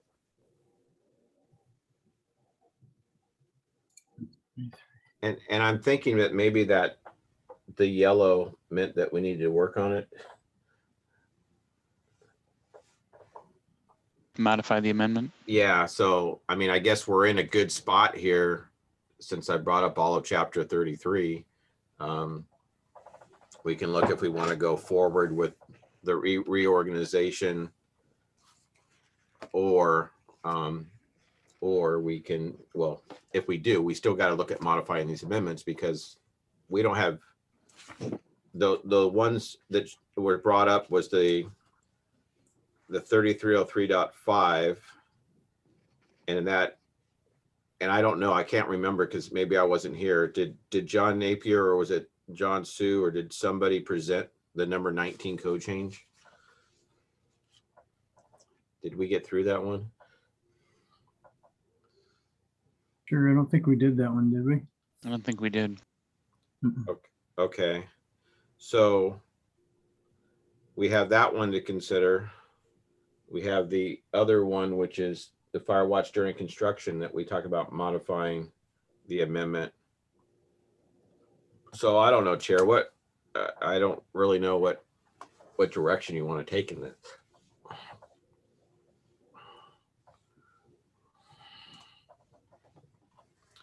John, I think John Sue did.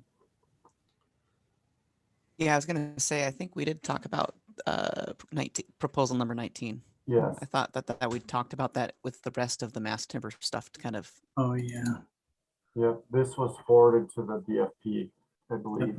that was, yep, that was tag revision. That was saved as a tag revision. So yeah. Yeah. Yeah, so let's do this. I think one of the things that I'm struggling with right now, and maybe I'm alone on this, but the numbering difference and the restructuring, and Shameen can maybe help with this, but there's a significant restructuring as far as the numbering and the layout. Right now, are we looking at taking what Matt and Dave worked on and adjusting that now in this document? And then from there, proposing that we push this language based on the fact that it's going to be in the 2024 cycle, just adopting that as a whole. Is that the route we're looking at going here, Ken?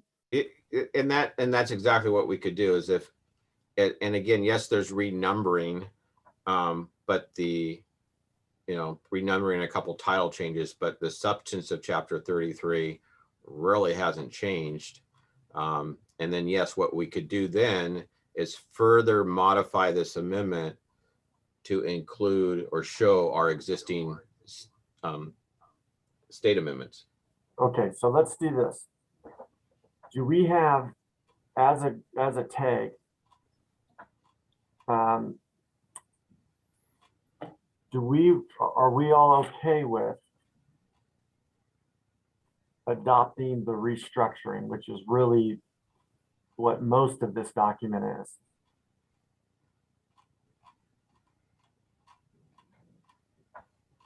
My only concern would it be, what is the likelihood that secondary correlating effects or stuff like that isn't picked up as it spider webs throughout the perhaps reference documents or reference sections? Is there potential for that to add confusion, albeit perhaps temporarily, if it's not done particularly well? And if you see where there's I have done some correlation already in here, and I will be participating in any type of correlation with the building code for this too. So there is some sections like it, and I did mention that when I explained things in chapter 5 that I did make some updates to the correlations, and those are are underlined. Okay, and did you go through the reference standards, Ken? The NFPA 241 reference standards? Yeah. I did not, because they're just I don't think they reference, do they reference specific sections of 241? They reference 33011 and 33032. Of NFPA 241? Yeah. So I'm sorry. So no, we would have to, I would have to double check in chapter 80. You're correct. Okay, And so those are the correlate only chapter two. 80. Those are the only two references in 80 to 33. So we could make those changes pretty easily. Yep, that would be, in chapter 80 correlation. Got it.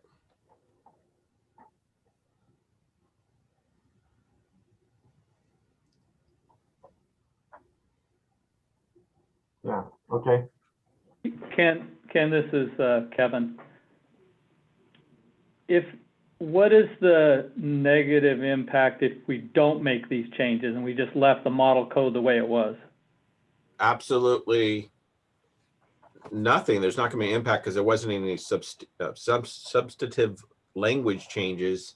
It was just a reorganization for the user. So yes, it's not something that is we have to do this kind of thing. This was just trying to bring forward what has been proposed for the 24 code, which makes sense to cleaning it up and making it more organized for the user. So you're not like jumping all over the place trying to find things in 33. Plus, it gives us the ability to already get on the same page with the 24 code ahead of it. So for the people that are using the chapter 33 in the state, they'll already be, okay, yep, this isn't anything new when the 24 code comes out. So just gets us ahead of the curve a little bit. Okay, thank you.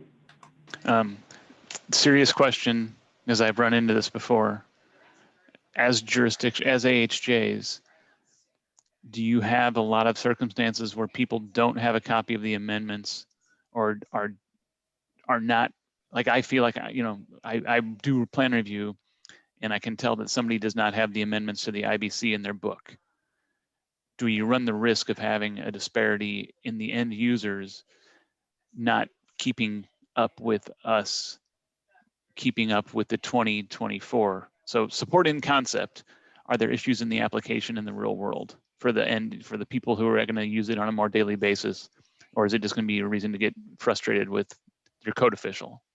Well, all it's going to do is your insert pages from Washington State are going to be greater in chapter 33. It's basically going to be a complete change for your chapter 33. So in the state of Washington, you'd have just all your insert pages and any of the base code just, wouldn't be used because it'd be the whole thing. So it would be just like any other insert for any other code change that we have, is that we would have the expectation that the designer would be using the insert pages. And that was more the nature of the question. Do you have a high adoption rate of the insert pages? Because sometimes I get mixed results, I guess is what I was thinking. Are you talking about local AHJs not adopting the Washington State Fire Code changes? No. Builders, designers not having the insert pages. I don't have an opinion on that. Okay. Okay, let's, is there anyone against adopting the restructuring consistent with the 2024? Okay, with that. I guess this is Dave. I guess I'm sorry I was out for a little bit, but I'm still, and I've heard Eastern Washington mentioned earlier in the meeting today. A lot of our people are going to get confused because they're going to buy the model code and we got to tell them, well, it's not the model code. You got to get the state amendments. And it's just, my opinion, if it's not necessary to do right now, I would actually support not putting this in at this time. Okay. Is anyone else in agreement with that? Or is anyone else leaning that way? This is Mike Six. Is the benefit that we're just ahead of the curve? We're just catching it before it actually happens in the 24, right? I think what, first of all, is I don't know how many people have actually looked at the difference between the 2018 and 21 edition I have not, no. of chapter 33. There is a lot of blue if you're looking in the red line. And so that occurred. And then it was, okay, this is not all put together correctly. We had all these additions to it. And so then the effort was made to try to help reorganize what was done in the 21 code. And that's what you see in front of you. So maybe, you know, maybe we need to do a little study session of looking at all the stuff that was added in the 21 code, because yeah, it's going to be a shock. And then we might want to look at that again, because since there's so many things that are new, how is it affecting us locally? Because all we really have done is just looked at our 2 local state amendments and say, yeah, we got to modify them. But there's a lot of blue stuff in there that I don't know if people have really looked at. You're right, Ken. I haven't studied it. My only thinking is that, and I feel bad because there's a tremendous amount of work done on the screen here. But if I can open the model code and it's the information is there, even though it may be in a slightly different spot, slightly different paragraph with a different code reference, that doesn't seem too bad to me. But I want to be a team player and be a part of the group. So. Shameen, go ahead. You have your hand up. Sure, and I really just wanted to speak along those 2 last comments. I would actually recommend definitely that you do study.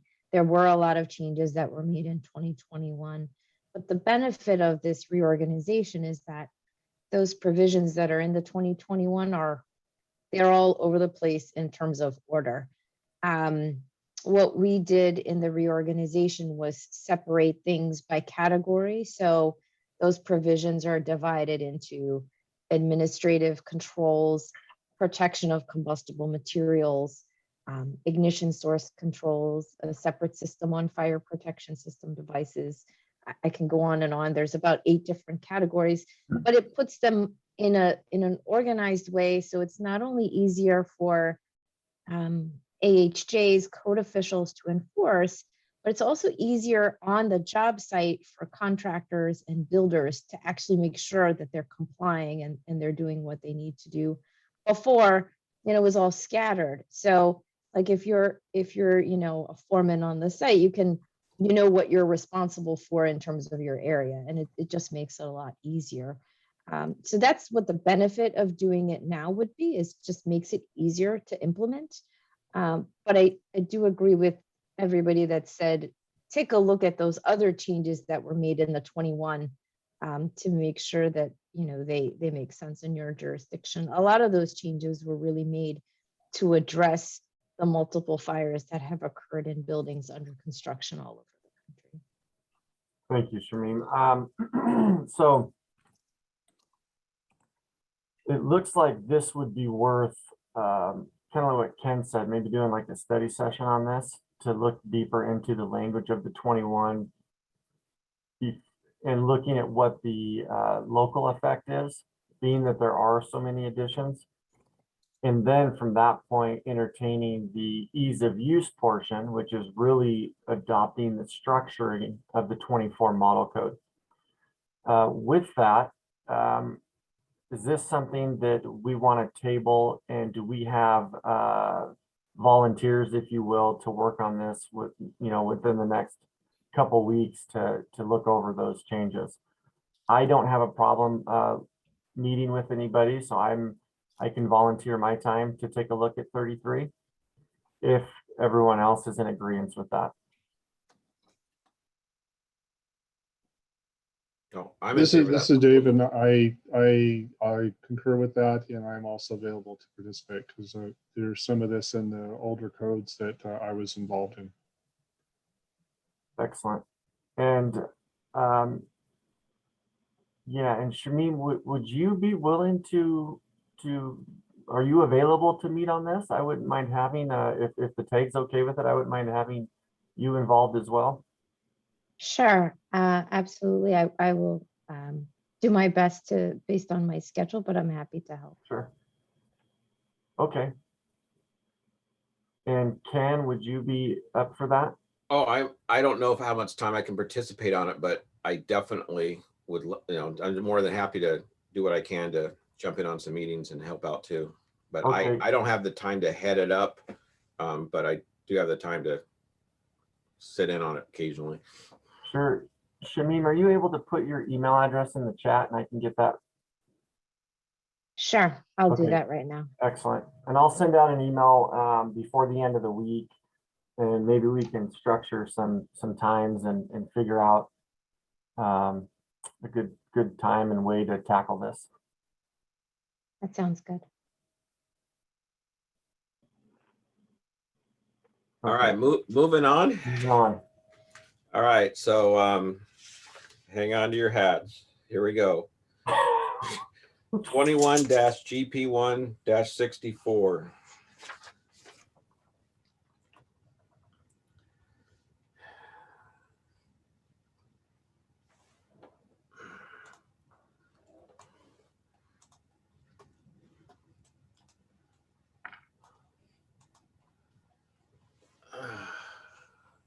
Do you want to know the sentence that came to my mind when I looked at that one? What is wrong with you, Ken?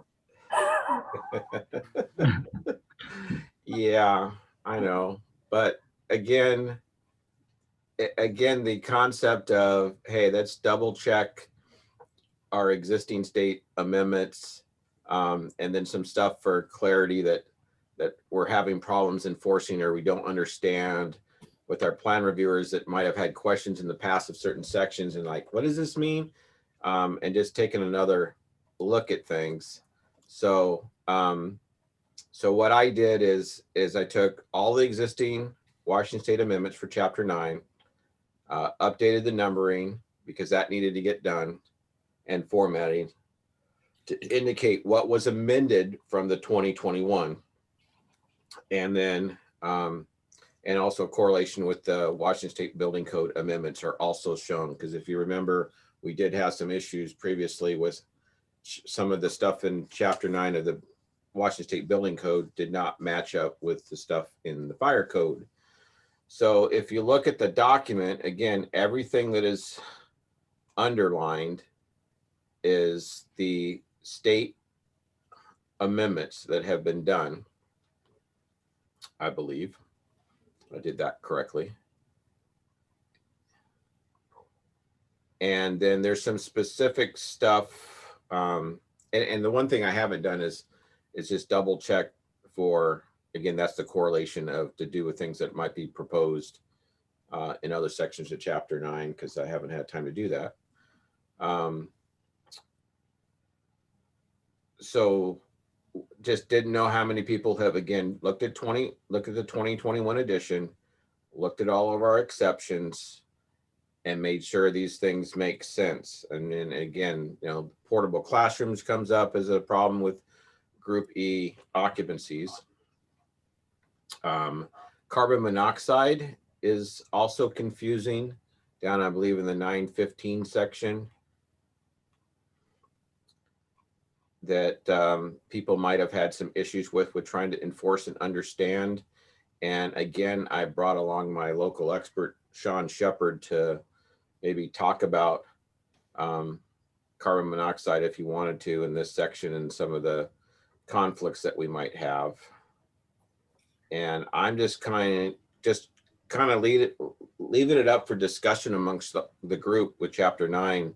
And also my friendly Fire Code Advisory Board member, Kevin Marr, if he has anything in Chapter 9 with the existing state amendments that has been bugging him over the years that he might want to bring up. Hey, So, Tony, this is Corey. So didn't we already review all the existing amendments? Why are we doing this again?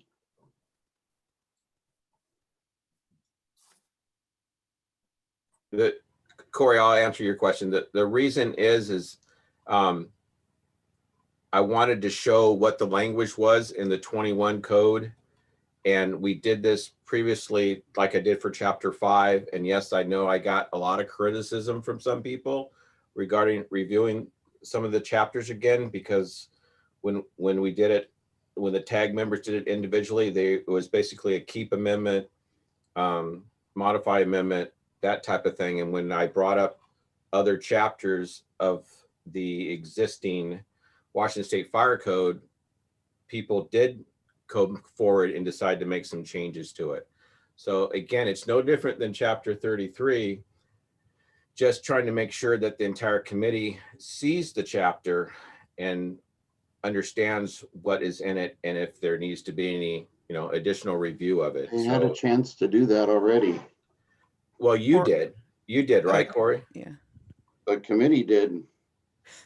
Ken, I think the way to articulate that is when we first went through the amendments, we were looking at them purely from what do we need to do to change the amendments to correlate with the new code. We did not look at them based on their merit or necessity, just whether or not they were addressed in the new code or whether or not we need to renumber something. We did not talk about whether it needed to change. We made recommendations one way or another, whether they should change or not.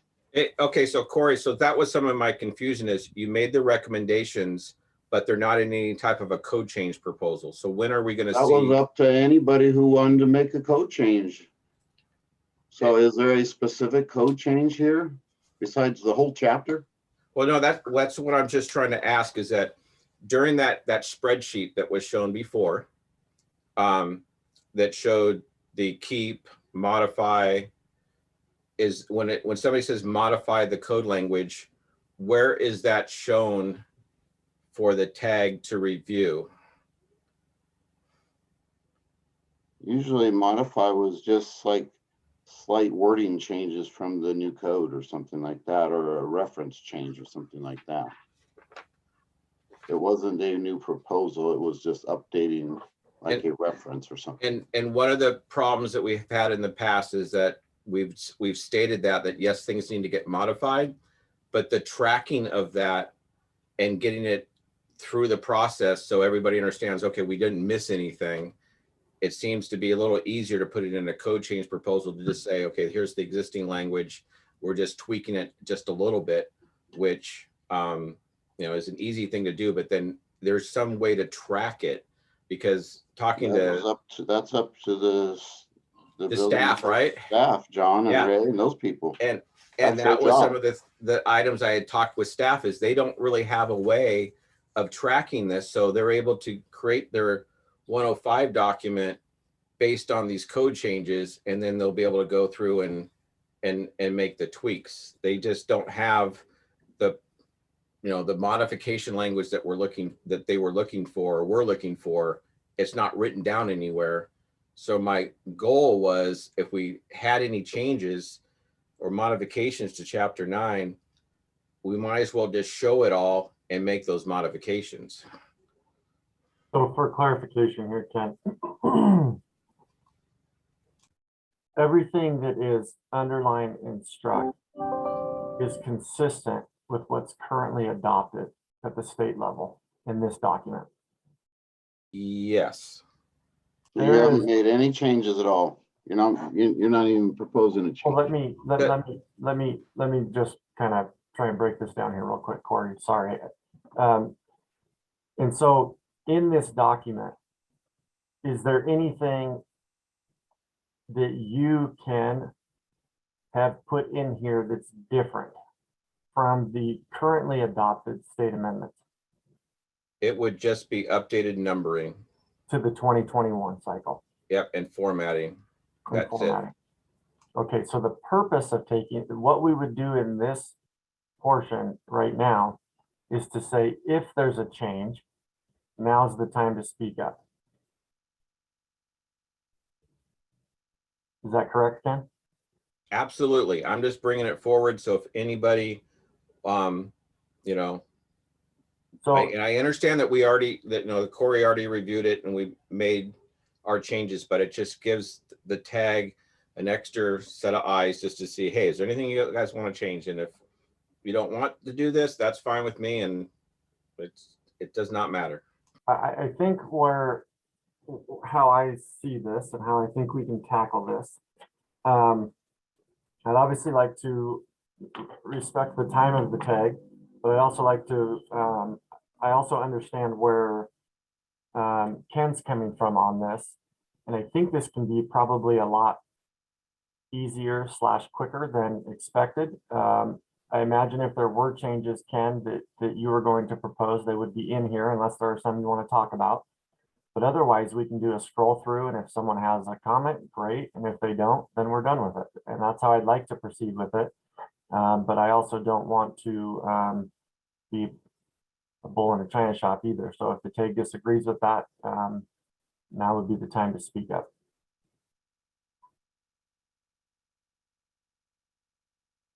So if I can just do a recap to make sure that I'm explaining it, so I make sure I understand it correctly. This is in effect a different format of the current WAC 5154 for Chapter 9. We've all evaluated whether or not the first pass of the code was evaluating whether or not the 2021 edition rendered the current state amendments no longer applicable, such that they may be struck. We had not evaluated the state amendments for their individual merits or utility. Ken alluded to that as that this is an opportunity to do that, and it's obviously frightening because there's so much of it. I'm saying that I would be concerned that this is too much to bite at one sitting. But otherwise, this is just revised numbers, same language, presented in a way that we could take a look at it to identify anything that anyone took issue with. And what I guess I'd normally expect to see if someone did take an issue with one of these amendments, that it would be submitted individually as a proposed amendment to the Washington State Amendment. Yeah, Matt, I agree with that, is that basically we did go through this in pretty good detail, and we did have some discussions about some of the background of some of these proposals of the amendments. The purpose of this level is that, okay, we discussed it now, does anybody have any proposals to it? So basically having the text represented again is kind of confusing, because it looks like we're basically revisiting all the stuff that was there, when we have allowed ourselves and anybody else who wants to provide a code proposal the opportunity to do so. So my general question is, are there any proposals for any changes to these sections? If there are not, then it's time to move on. At this time, consistent with what Dave is saying, which I think is what I was trying to get to, is does anyone have any proposals for Chapter 9 at this time?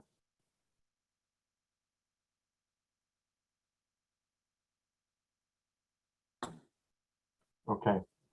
With that, this does not need to be pushed to BFP, is that correct? Because this language and this area has already, this work has already been completed by staff, is that correct? I think that the correlation of the numbering still just needs to be handled, but that's something that as we develop the documents for the final submittal, that's something we know has to occur. I don't think the tag necessarily has to take the action on that, is that that we just have to make sure that that does get done through the process. Okay. Because we've had this happen on prior codes before, where they've renumbered the sections and we haven't modified, we've modified the amendments, obviously, to be able to make sure that they match up with the numbers, but there's no code change to it. It's basically a administrative correction to the current language. Okay. I will give opportunity for discussion one more time, and then we will be moving on. So does anyone else have anything? I would just lend my support that I agree with Ken that the 915, for example, is confusing. So I see his point there.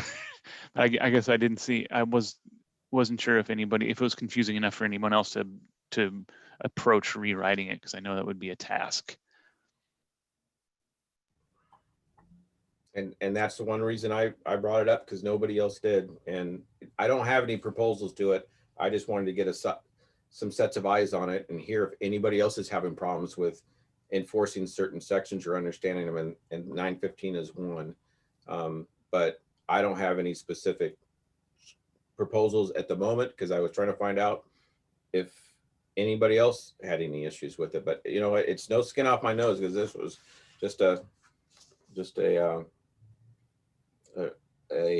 method of just trying to, again, identify all the different, you know, there's code language changes. It has changed from the 21, and just showing where our amendments lie and if it's more confusing now or not. Is this something that we want to table just for the sake of 915?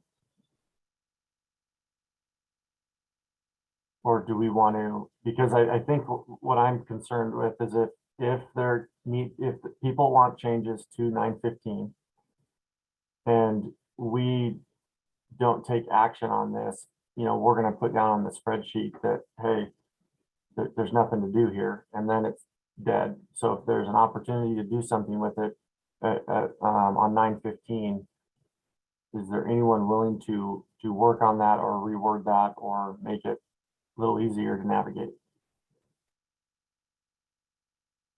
If it's causing somebody enough pain, they'll submit an amendment. I mean, that's sad but true, right? Well, but that's the issue is that, again, nobody has stepped up to do that, and they're just, I guess, making the assumption everything's going to be handled at the tag level, and nobody's done anything. Well, that's not necessarily so, because a lot of this stuff was handled in a special tag. And, you know, having shared that tag multiple times, there was a lot of effort spent putting this language together. It is confusing. We were aware of that, but it met the requirements of all of the different groups that were involved in establishing this. We actually did it before it went into the model code. So a lot of the model code came from our own language. But again, if somebody had issue with this, it's been standard practice in the past. If we had a constituent that had an issue with this, the opportunity was there to make a code proposal change. Typically during the tag process, if a tag member has a proposal for a change, we have allowed that in the past. So that being as part of the tag, we'll be able to say, yes, this is an issue we need to address this. Somebody needs to provide a proposal. So I think Tony has basically said, if we want to have a proposal for 915, we can get a proposal for 915, but it has to be done in a reasonable amount of time. So I'll leave it at that. Is if somebody wants to take this on, please do. I'd like to be able to see it improved. And this would be a separate proposal from what's in front of us. Well, but couldn't you just take this proposal? We could delete everything except for the 915 and just be a modify this proposal, because any other proposal did not meet the deadline, right? Submittal that went to council. Understood, but again, what we have done when the tags were operating previously is the tag had the authority to create our own proposals if we felt it was necessary. And I don't know for sure if that is still allowed, but that's what we've had in the past. Well, if there's a legal route to do that, then yeah, that's great. If that means we can just create proposals at all the way up until whenever, and then there's not we don't have to get a cutoff or any dates. We can just make changes while we're still a tag and then see if it gets approved. So if that's an option, that's great. John, are you able to confirm with staff that we're able to do that as a tag? And if that's the case, then we can make a proposal at any time for 915. And with that, I would recommend that we move on to our next item. Sure. Yeah, I've asked Krista just in case, just to make sure. Excellent. Thank you. How's everyone doing right now? I know that we're at about 12:30 and I don't even know what we have left. Did Sound Transit present theirs? No, Sound Transit didn't. And neither did, what was the other one? And neither did Libby Wagner. So we still have those to do. With how much has been tabled today and how much we've worked, we have more work to do on some that have been proposed.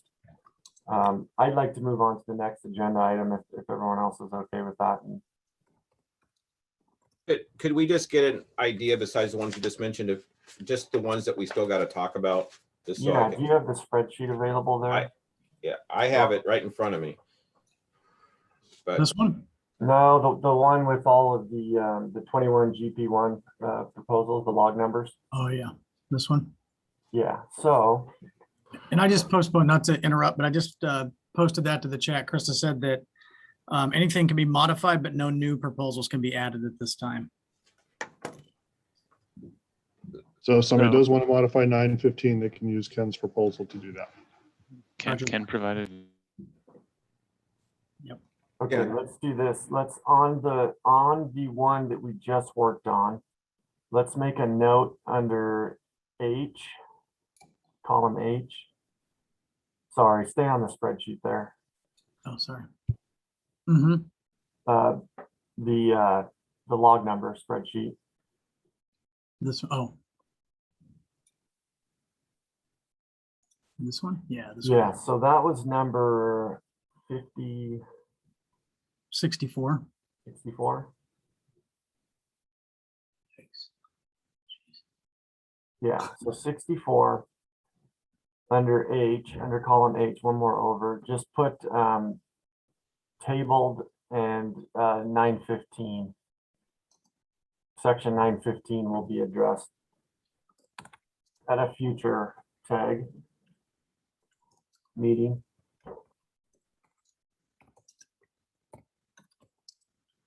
And then for Scott's, we got those done, which is 71 and 72.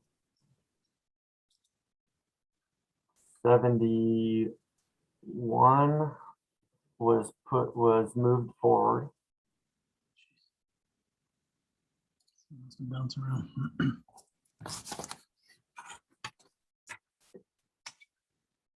Yeah, so that was moved to BFP. How is he? Let's see. Oh, modified sent to BFP. Okay.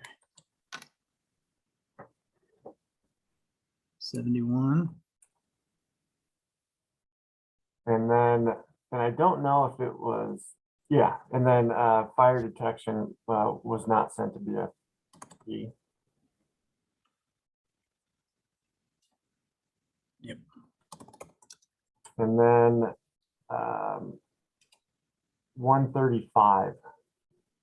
I think we did that one too, right? Yes, 135. No modification. And that was sent to BFP. Yeah. So.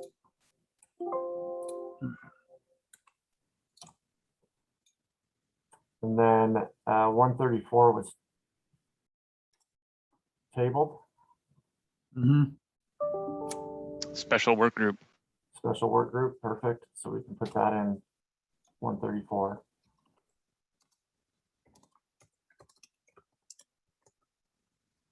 Okay, and then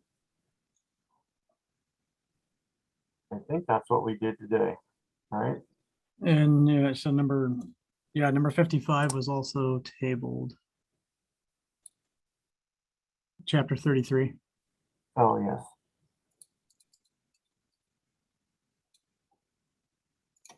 And yep, that'll be special work group as well.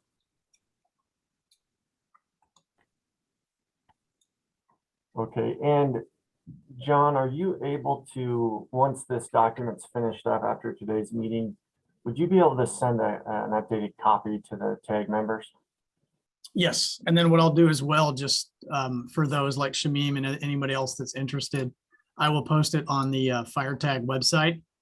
Easy enough. We can do that too. Yeah, so I mean, I can send it as well, but yeah, I can also post it. That Okay. works. Ken, anything else you want to see on the spreadsheet? No, that's great. This is Okay. fantastic. Excellent. Okay, very good. Before we move on to our next agenda item, is there anything else that would like to be discussed on the proposals? Tony, at what point do we just say we're going to talk about this Sound Transit show up, or we're going to talk about it without you? John, do you have contact information for Sound Transit for, is it Kim? I think it's Kim.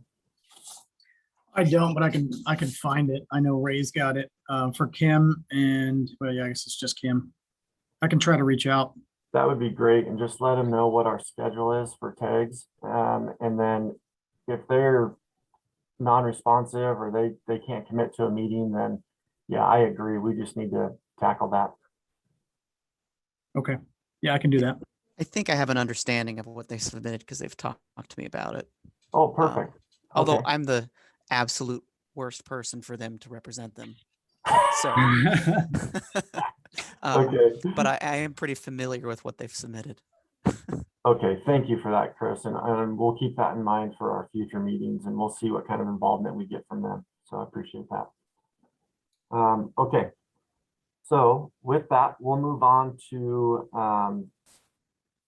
let's see, agenda item 5, which is other business. Does anyone have any other business they'd like to bring up? This is Dave. I do have an update.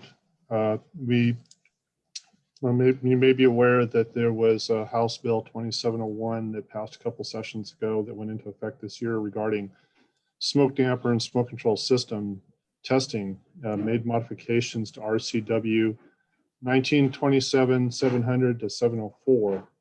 I brought it previously to the tag just so that there's awareness of it, is that the RCW language has a number of, I'm not going to say flaws, but I'll say flaws.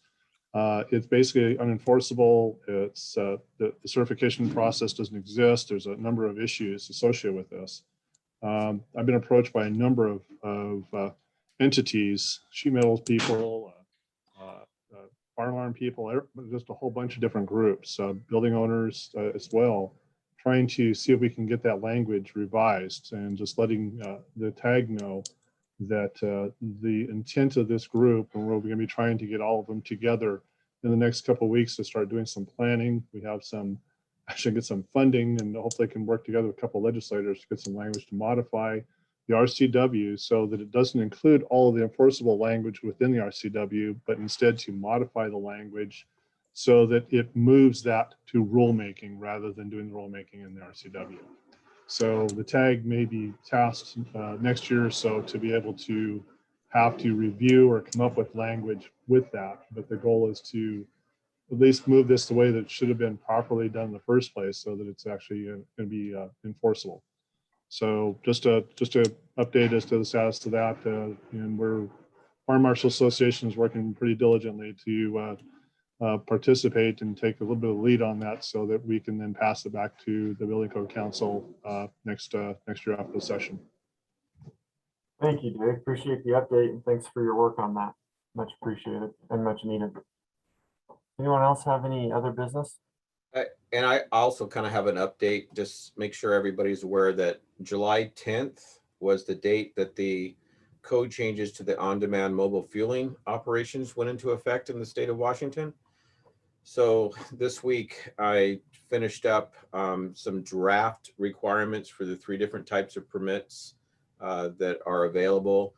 And if you remember, there was the ability for other jurisdictions to accept permits from other jurisdictions. So if somebody in Seattle got their truck approved and another jurisdiction didn't want to issue their own truck permits, they have the ability to accept those permits. So that language that was put forward is again now in effect July 10th. I put together some draft conditions for the state, but I don't know if they've gotten pushed yet to the fire marshal's website. But that was just a body of work that was part of the original House bill, is that the state fire marshals would coordinate the development of those checklists. So it has been done, and hopefully it'll get pushed out pretty quickly, but just make people aware that it became effective July 10th. Excellent. Thank you, Ken. Thank you for that update. Much appreciated. Is there any other business that would like to be brought up? Okay, excellent. I want to thank the TAG members for their efforts today and also those from the public that showed up. Shamim and Sean, thank you. Much appreciated. We'll be in touch over the next couple weeks, some of us, because of these special work groups that we have going on. And with that, the meeting is adjourned. Have a good day, guys. Have a good day. Thank you. Thank you. Thanks all. Thank See you. everybody.